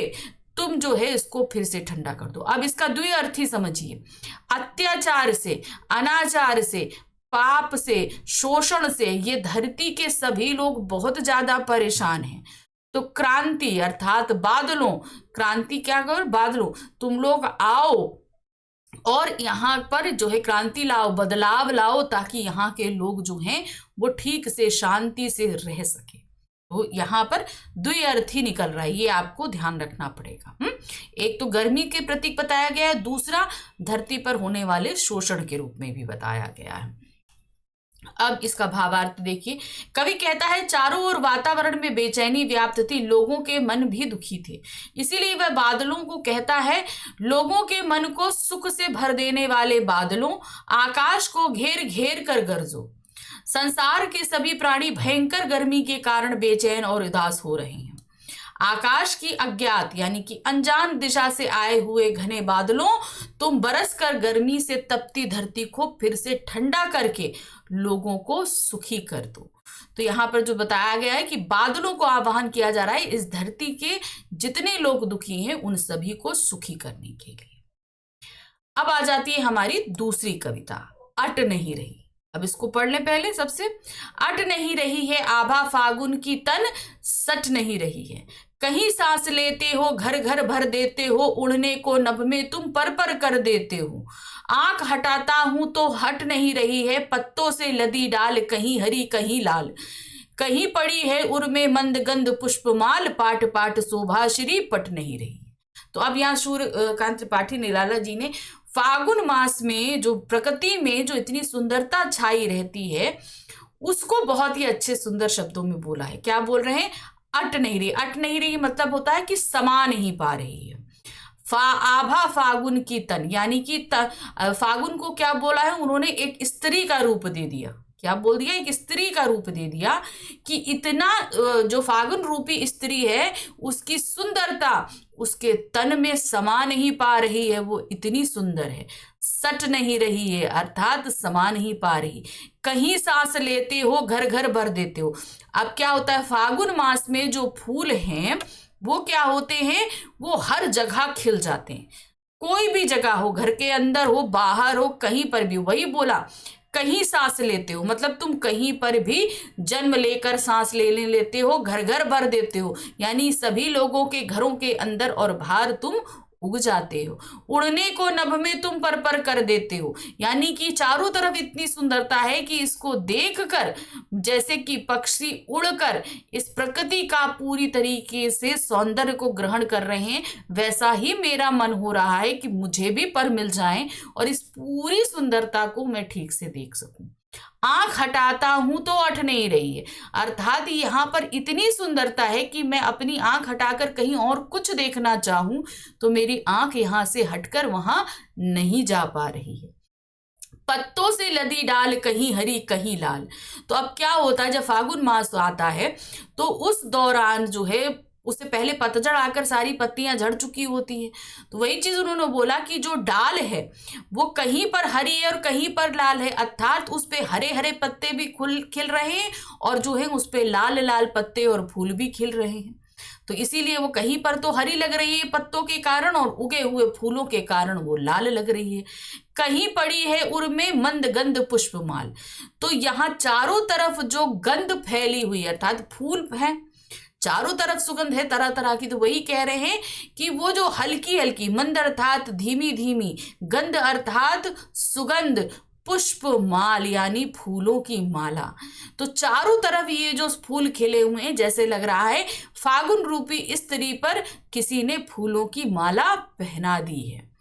पाट पाट शोभा श्री पट नहीं रही, अर्थात दरवाजे दरवाजे, इतना रत्ती कहीं जगह नहीं है, हर जगह जो है वो इतनी सुंदरता है कि वो समा नहीं पा रही है, पट ही नहीं पा रही। पट मतलब पट नहीं रही है, अर्थात सभी जगह जो है वो अपनी सुंदरता छा चुकी है, कोई ऐसी जगह बकाया नहीं है जहां अभी सुंदरता रह गई हो। तो पाट पाट शोभा श्री पट नहीं रही, अर्थात हर दरवाजे दरवाजे, हर कोने कोने ये सुंदरता फैली हुई है। ये शोभा को श्री का नाम उन्होंने इसलिए दिया, अर्थात ये शोभा जो है वो इस समय सर्वोपरि है, इतनी सुंदरता है कि चारों तरफ फैली हुई है। अब इसका भावार्थ देखिए। प्रस्तुत कविता में फागुन के अद्वितीय सौंदर्य का वर्णन करते हुए कवि कहता है कि चारों ओर फागुन की शोभा समा नहीं पा रही है। फागुन की शोभा तन में समा नहीं पा रही है। इस समय चारों ओर फूल खिलते हैं, तुम सांस लेते हो, उस सांस में तुम संपूर्ण प्रकृति को खुशबू से भर देते हो। सब सुगंध वातावरण में फैलकर हर घर को खुशबू से भर देती है। यह सब देखकर मन प्रसन्न हो उठता है और आकाश में उड़ना चाहता है। इस वातावरण में पक्षी भी पंख फैलाकर आकाश में उड़ना चाहते हैं। फागुन का यह दृश्य इतना सुहावना है कि यदि मैं इन सब से आंख हटाना चाहूं तो हटा नहीं पाता हूं। इस समय डालियां कहीं लाल तो कहीं हरे पत्तों से लदी हुई हैं। इन सब को देखकर ऐसा लग रहा है मानो फागुन के गले में सुगंध से मस्त कर देने वाली फूलों की माला पड़ी हुई है।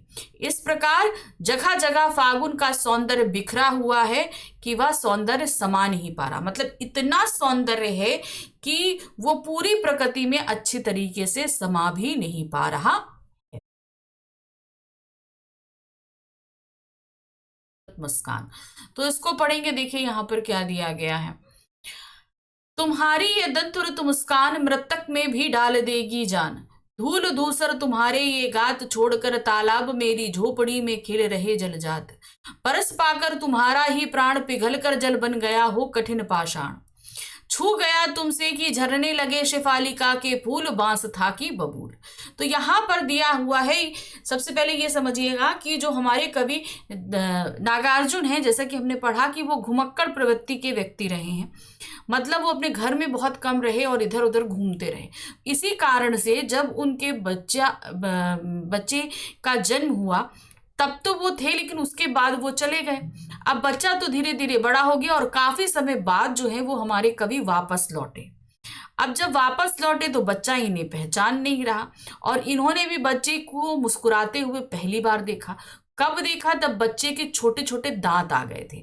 तो इसीलिए दिया है तुम्हारी ये दंतुरित मुस्कान, अर्थात जब बच्चे के मुंह में जो छोटे छोटे दांत निकल आते हैं ना, तो वो जब हंसता है तो बहुत क्यूट सा लगता है, बहुत प्यारा लगता है।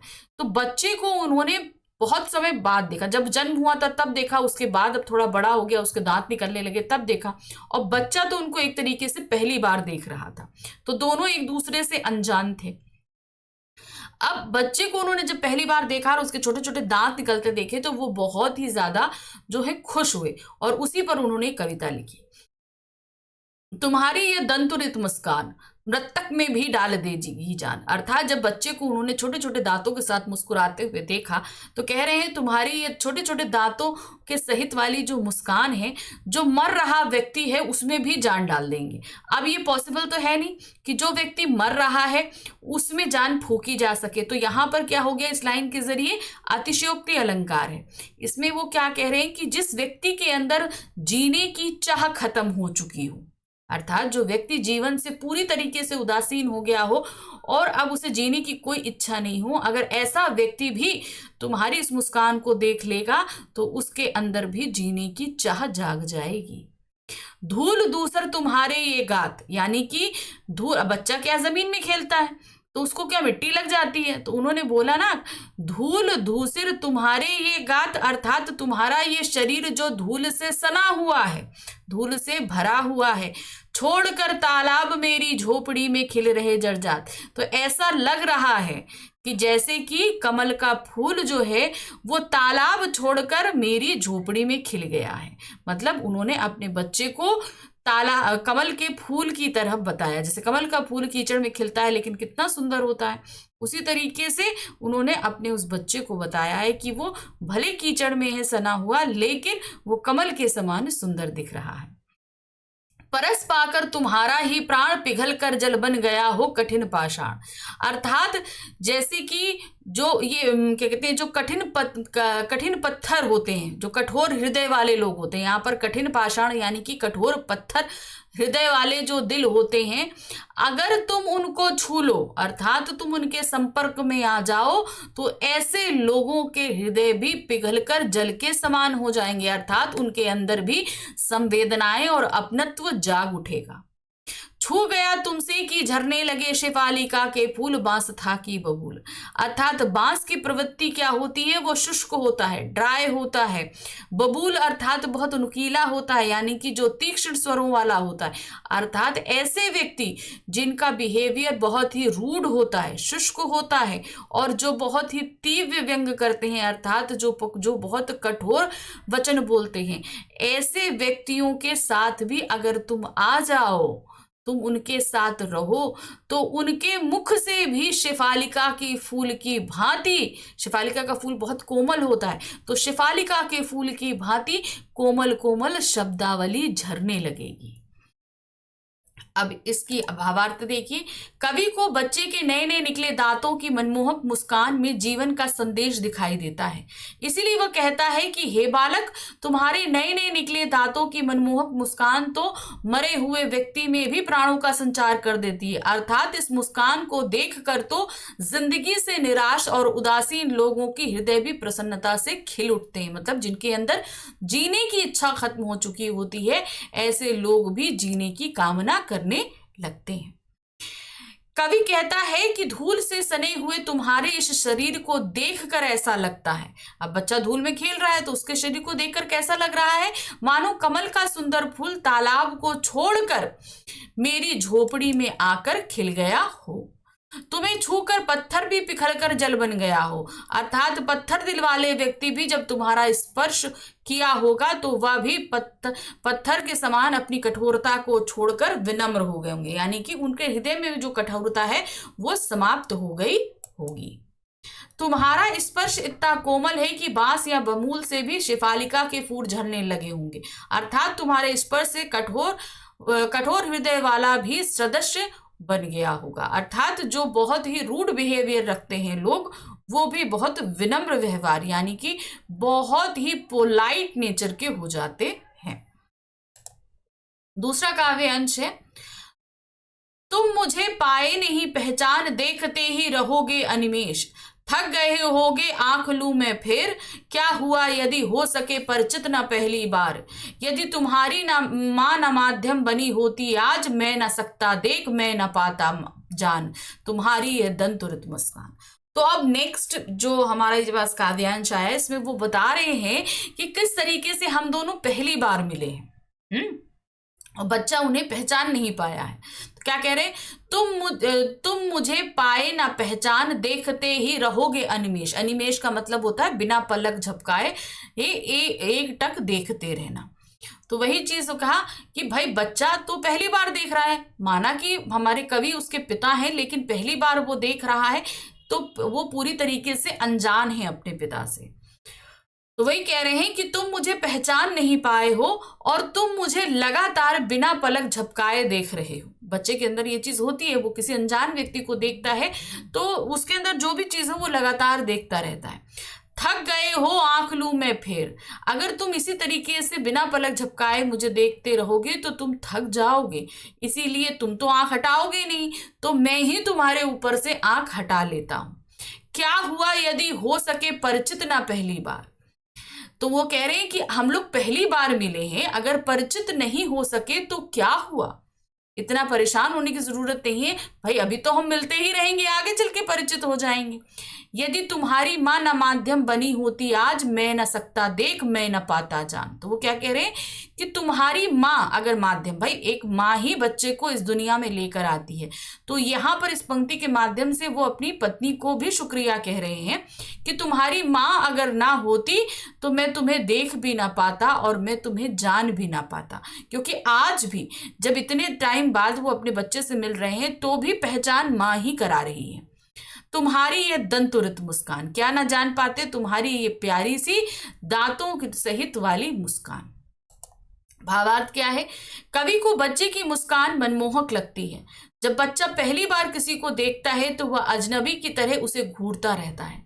इसी कारण कवि बच्चे से कहता है कि तुम मुझे पहचान नहीं पाए हो, इसी कारण लगातार बिना पलक झपकाए अजनबियों की तरह मुझे देख रहे हो। कवि बच्चे से कहता है कि इस प्रकार लगातार देखते रहने से तुम थक गए होगे, इसीलिए मैं तुम्हारी ओर से अपनी आंखें हटा लेता हूं। यदि तुम मुझे पहली बार में नहीं पहचान सके तो कोई बात नहीं। यदि तुम्हारी माँ तुम्हारा परिचय मुझसे ना कराती, अर्थात तुम्हारी माँ तुम्हें और मेरे बीच माध्यम का काम ना करती, भाई एक माँ ही तो जन्म देती है, किसी भी व्यक्ति से अगर पहचान करानी हो तो माँ ही कराती है, तो तुम मुझे देखकर हंसते नहीं और मैं तुम्हारे इन नए नए निकले दांतों की मुस्कान को देखने का सौभाग्य प्राप्त नहीं कर पाता। अर्थात माँ अगर परिचय नहीं कराती तो तुम मेरे को देखकर मुस्कुराते ही नहीं और मैं तुम्हारी ये प्यारी सी मुस्कान ना देख पाता।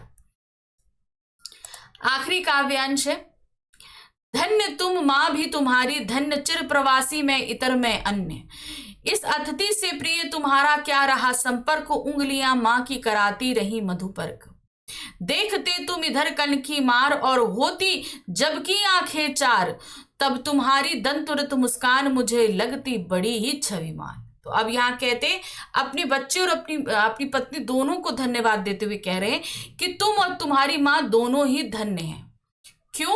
क्योंकि मैं तो चिर प्रवासी रहा, अर्थात मैं हमेशा इधर उधर घूमने वाला रहा, मैं तुम्हारे लिए हमेशा एक अन्य पर्सन रहा, यानी कि थर्ड पर्सन रहा, है ना भाई। एक बच्चे के लिए माँ जो होती है वो पहला परिचय होती है, अब पिता का परिचय उसके बाद आता है, लेकिन जब पिता वहां पर मौजूद ही नहीं है तो परिचय कैसे होगा। तो वही कवि ने कहा कि मैं तो तुम्हारे लिए अन्य हूं, अर्थात पूरी तरीके से अपरिचित हूं। तुम्हारी माँ धन्य है, तुम धन्य हो।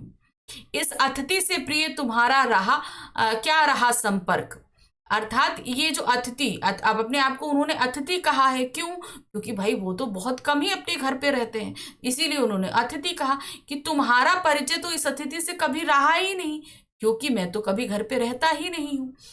उंगलियां माँ की कराती रही मधुपर्क, अर्थात तुम्हारा खाना पीना लालन पोषण सब कुछ तुम्हारी माँ ने किया। मधुपर्क का तात्पर्य सीधे सीधे यहाँ होता है शहद चटाना, बच्चे को जो शहद चटाने का काम होता है उसको मधुपर्क कहा जाता है।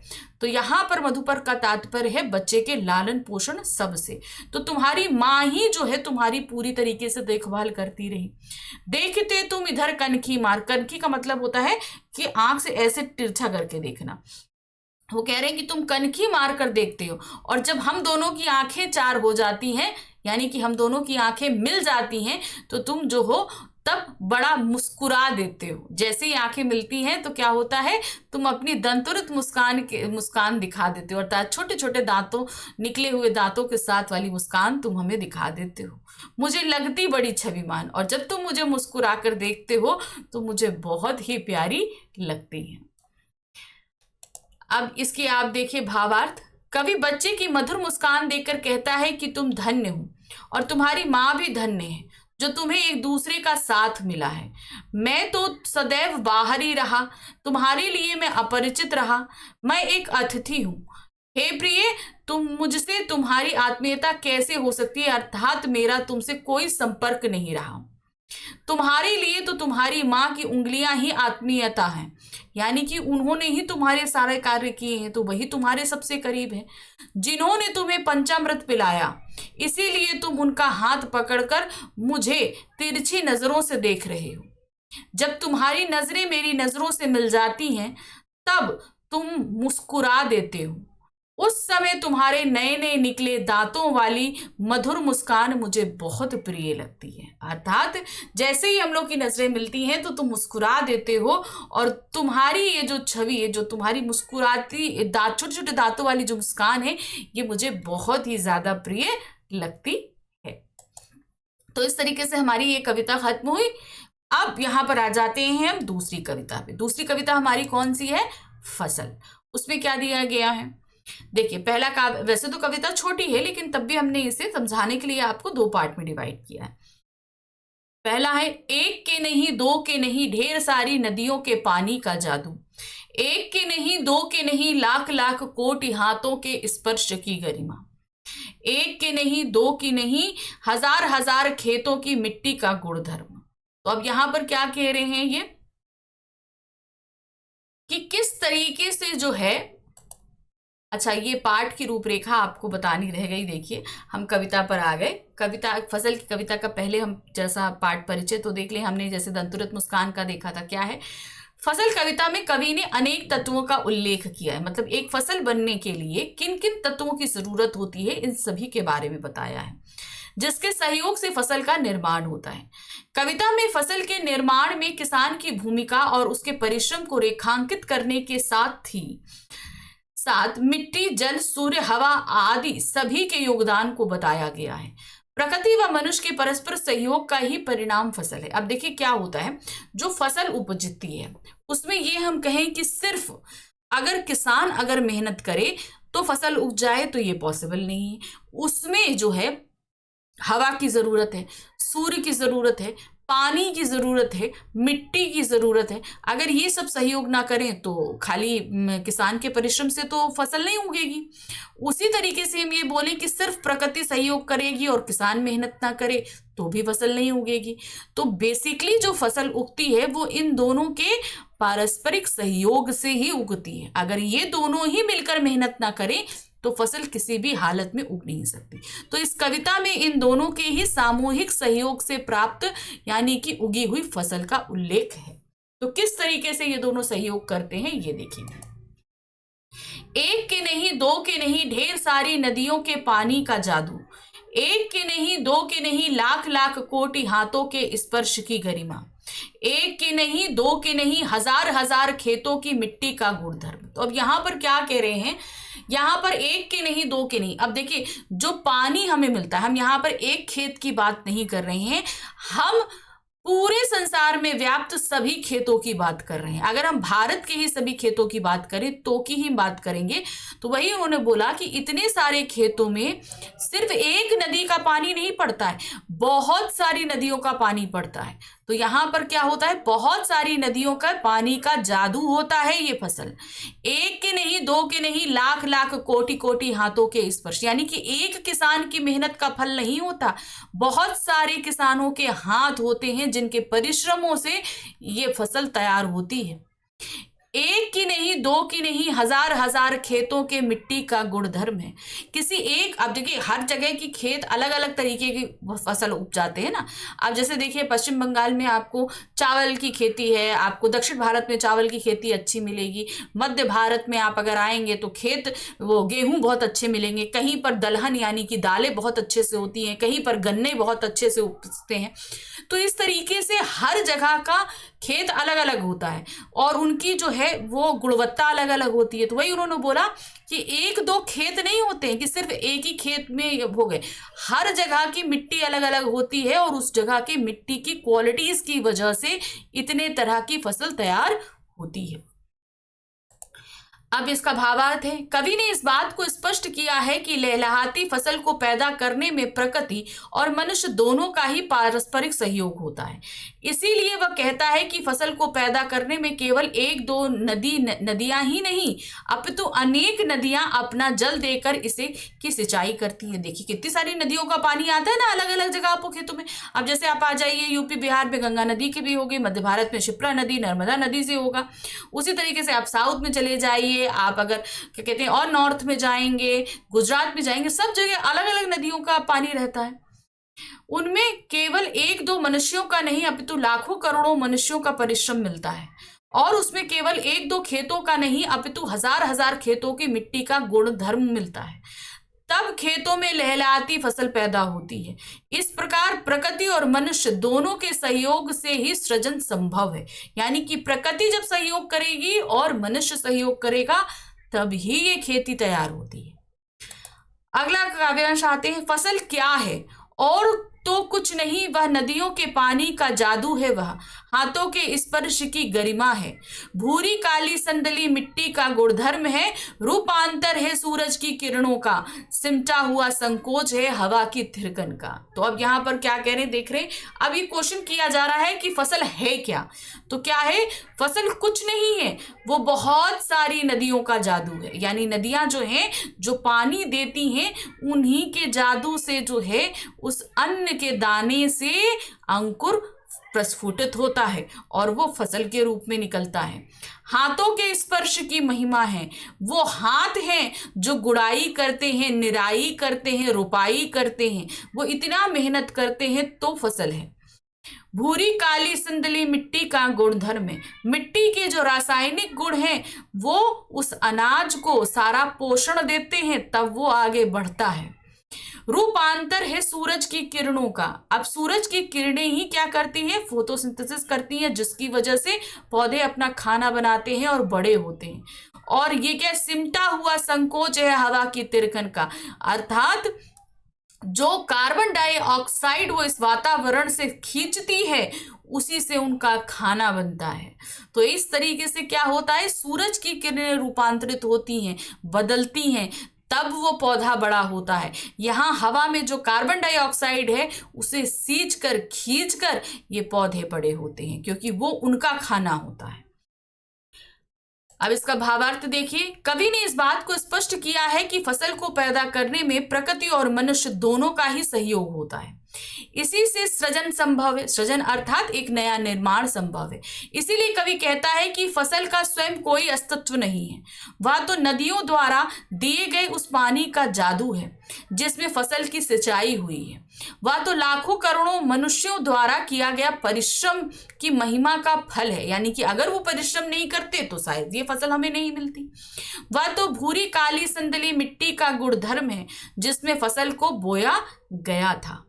वह तो सूरज की किरणों का बदला हुआ रूप है जिसके द्वारा फसल को रोशनी मिलती है। साथ ही इसमें हवा का भी समान सहयोग है। इस प्रकार इन सब के सहयोग से ही खेतों में लहलहाती फसल खड़ी होती है।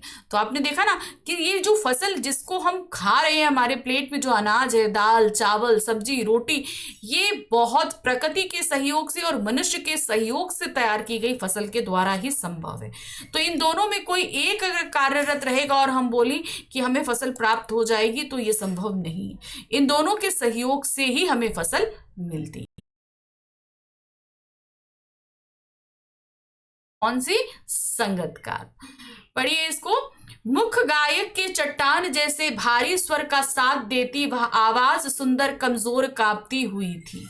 वह मुख्य गायक का छोटा भाई है या उसका शिष्य या पैदल चलकर सीखने आने वाला दूर का कोई रिश्तेदार। तो इसमें क्या कह रहे हैं, जब कोई संगीत सभा सजी होती है तो एक मुख्य गायक होता है जिसके ऑनर में वो पूरी जो है महफिल सजाई गई है, और उसके पीछे कई जो होते हैं वो उसका साथ देने वाले होते हैं।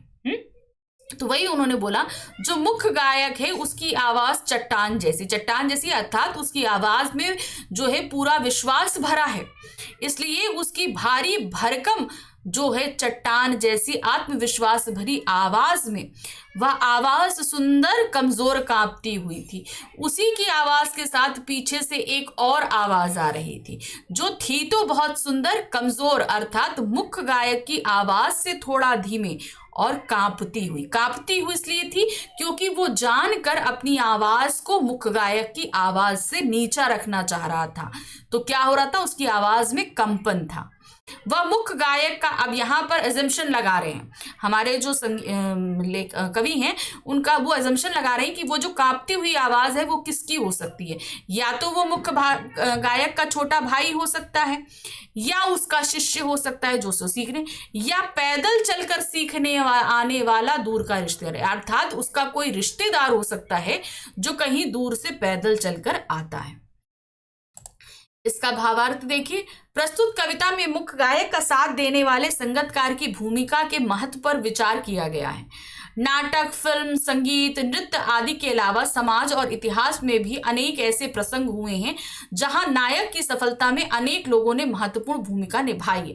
हम सभी जानते हैं, जैसे कोई मूवी होती है बहुत फेमस, बहुत ही ज्यादा जो है वो प्रसिद्ध हो गई, तो हम लोग सिर्फ उसे नायक और नायिका के नाम से जानते हैं, लेकिन उसके पीछे जो कार्यरत लोग होते हैं वो उसको फेमस करने में बहुत बड़ा योगदान देते हैं, लेकिन हम उन्हें जानते तक नहीं।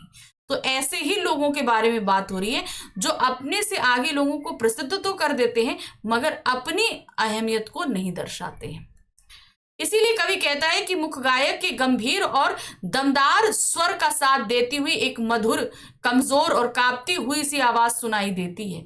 कवि अनुमान लगाता है कि वह मुख्य गायक के छोटे भाई की आवाज होगी, या उसके शिष्य की, या पैदल चलकर सीखने आने वाले दूर के किसी रिश्तेदार की।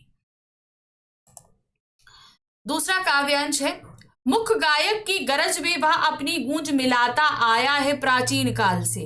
गायक जब अंतरे की जटिल तानों के जंगल में खो चुका होता है, या अपने ही सरगम को लांग कर चला जाता है भटकता हुआ एक अनहद में, तब संगतकार ही स्थाई को संभाले रहता है। जैसे समेटता हो मुख्य गायक का पीछे छूटा हुआ सामान, जैसे उसे याद दिलाता हो उसका बचपन जब वह नौसिखिया था।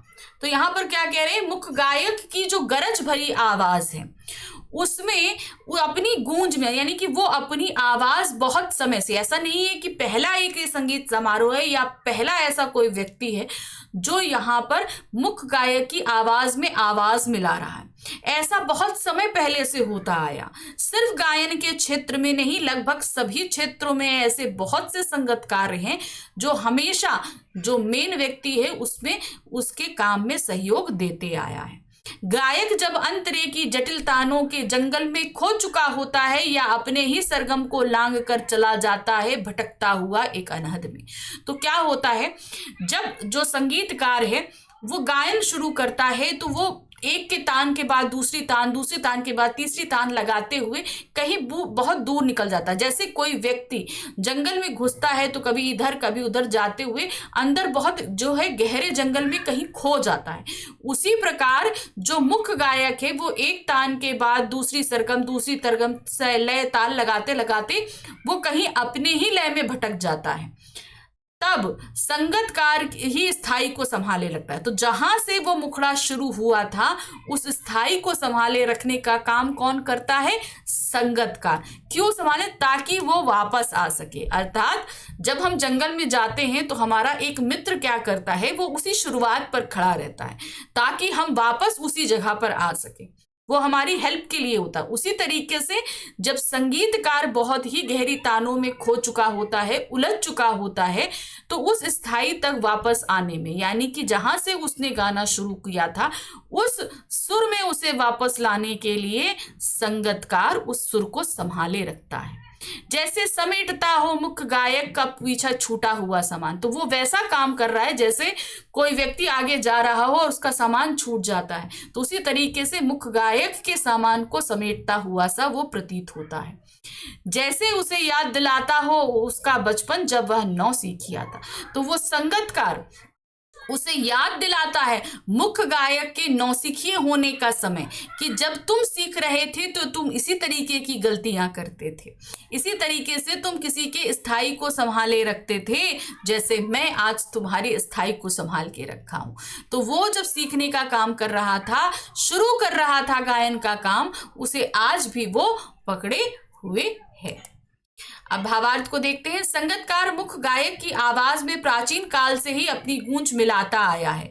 वो मुख्य गायक को आधार प्रदान करता है, उसके गायन की रिक्तता को भरता है। अर्थात वो किसी लय या सुर में कहीं बिगड़ जाता है, कोई चीज भूल जाता है, तो जो संगतकार है वो उसको संभाले रखता है। जब मुख्य गायक स्थाई या टेक को छोड़कर अंतरे के रूप में बंदिश अर्थात गीत का अगला चरण पकड़ता है, तो कठिन तानों की सफलतापूर्वक प्रस्तुति करता है या अपने ही सरगम को लांग के एक ऊंचे स्वर में खो जाता है, तब संगतकार ही गाने की स्थाई को पकड़े रहता है। यहाँ कवि ने गायन की उस स्थिति का वर्णन किया है जहां मुख्य गायक गाते गाते अलौकिक आनंद में डूब जाता है और उसे पास बैठे श्रोताओं की अनुभूति भी नहीं रहती। उस स्थिति में संगतकार मुख्य गायक और श्रोतागण के मध्य सेतु का कार्य करता है, अर्थात ब्रिज का कार्य करता है। हुआ कार्यक्रम में चार चांद लगा देता है। उस समय ऐसा लगता है जैसे वह मुख्य गायक का पीछे छूटा हुआ सामान समेट रहा हो, जैसे वह उसे उसका बचपन याद दिला रहा हो जब वह संगीत सीख रहा था। अब आखिरी काव्यांश पे आ जाते हैं। यहाँ क्या पूछा गया देखिए। तार सप्तक में जब बैठने लगता है उसका गला, प्रेरणा साथ छोड़ती हुई उत्साह अस्त होता हुआ, आवाज से राख जैसा कुछ गिरता हुआ, तभी मुख्य गायक को ढांढस बंधाता कहीं से चला आता है संगतकार का स्वर। कभी कभी वह यूं ही दे देता है उसका साथ, यह बताने के लिए वह अकेला नहीं है और यह कि फिर से गाया जा सकता है गाया जा चुका राग। और उसकी आवाज में जो एक हिचक साफ सुनाई देती है या अपने स्वर को ऊंचा ना उठाने की जो कोशिश है, उसे विफलता नहीं उसकी मनुष्यता समझी जानी चाहिए।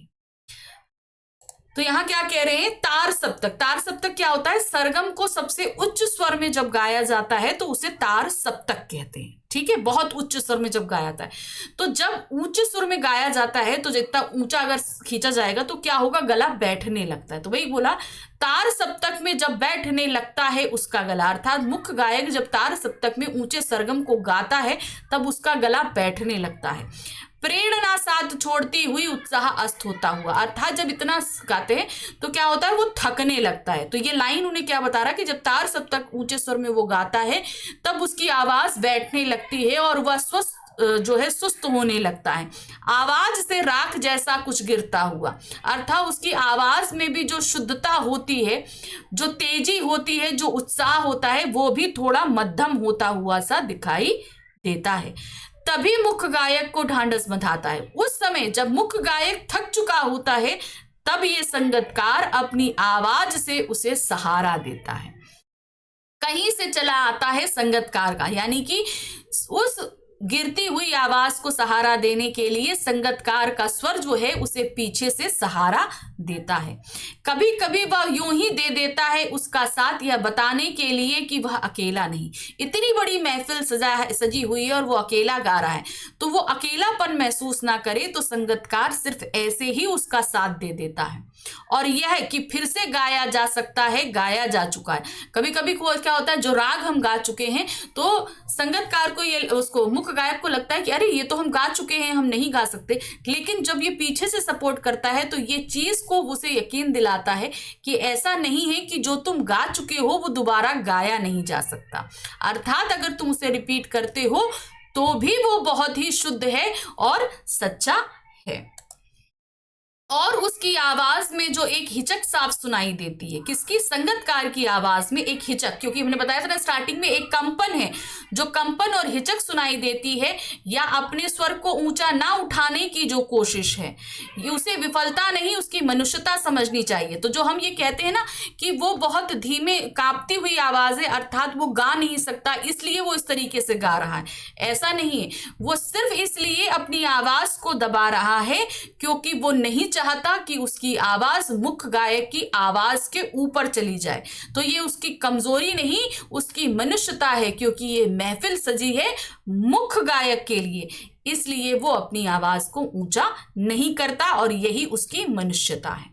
अब इसके भावार्थ को देखिए। जब मुख्य गायक का गला तार सप्तक आदि ऊंचे स्वरों में गाते समय बैठने लगता है, प्रेरणा उसका साथ छोड़ने लगती है या उसका उत्साह कम होने लगता है, आवाज बुझने लगती है, तभी मुख्य गायक को सांत्वना देता हुआ सा कहीं से संगतकार का स्वर सुनाई देने लगता है। कभी कभी मुख्य गायक को यह बताने के लिए कि वह अकेला नहीं है और जिस राग को गाया जा चुका है उसे फिर से गाया जा सकता है। संगतकार अपने स्वर से उसका साथ देता है। इस प्रकार वह मुख्य गायक के उत्साह को बढ़ाता है। यह सब करते समय उसकी आवाज में एक हिचकिचाहट सुनाई देती है, अर्थात जो जान के अपनी आवाज को धीमा कर रहा है इसलिए उसकी आवाज में क्या है, हिचकिचाहट है। यह संगतकार की अपने स्वर को मुख्य गायक के स्वर से ऊंचा ना उठाने की कोशिश है। उसे उसकी विफलता नहीं मानी जानी चाहिए, यह तो उसकी मानवीयता है। किसी भी क्षेत्र में नायक का साथ देने वाले ऐसे व्यक्तियों को कमजोर नहीं समझना चाहिए, क्योंकि इन्हीं के बल पर दूसरे लोग सफलता प्राप्त करते हैं। तो जो लोग जान के अपने आप को पीछे रखकर मुख्य लोगों को आगे बढ़ाने का काम करते हैं तो ये उनकी विफलता नहीं है, ये क्या कर रहे हैं, सपोर्ट दे रहे हैं, क्योंकि उनके सपोर्ट के बिना वो व्यक्ति आगे नहीं बढ़ सकता। तो इस तरीके से जीवन में आने वाले हर पद पे ऐसे सहयोगियों की इज्जत करने और उनके सहयोग को सराहने की हमें ताकत देती है ये कविता। तो बहुत कुछ हमने सीखा इस कविता से और इसको हमेशा अपनी लाइफ में इम्प्लीमेंट भी कीजिएगा।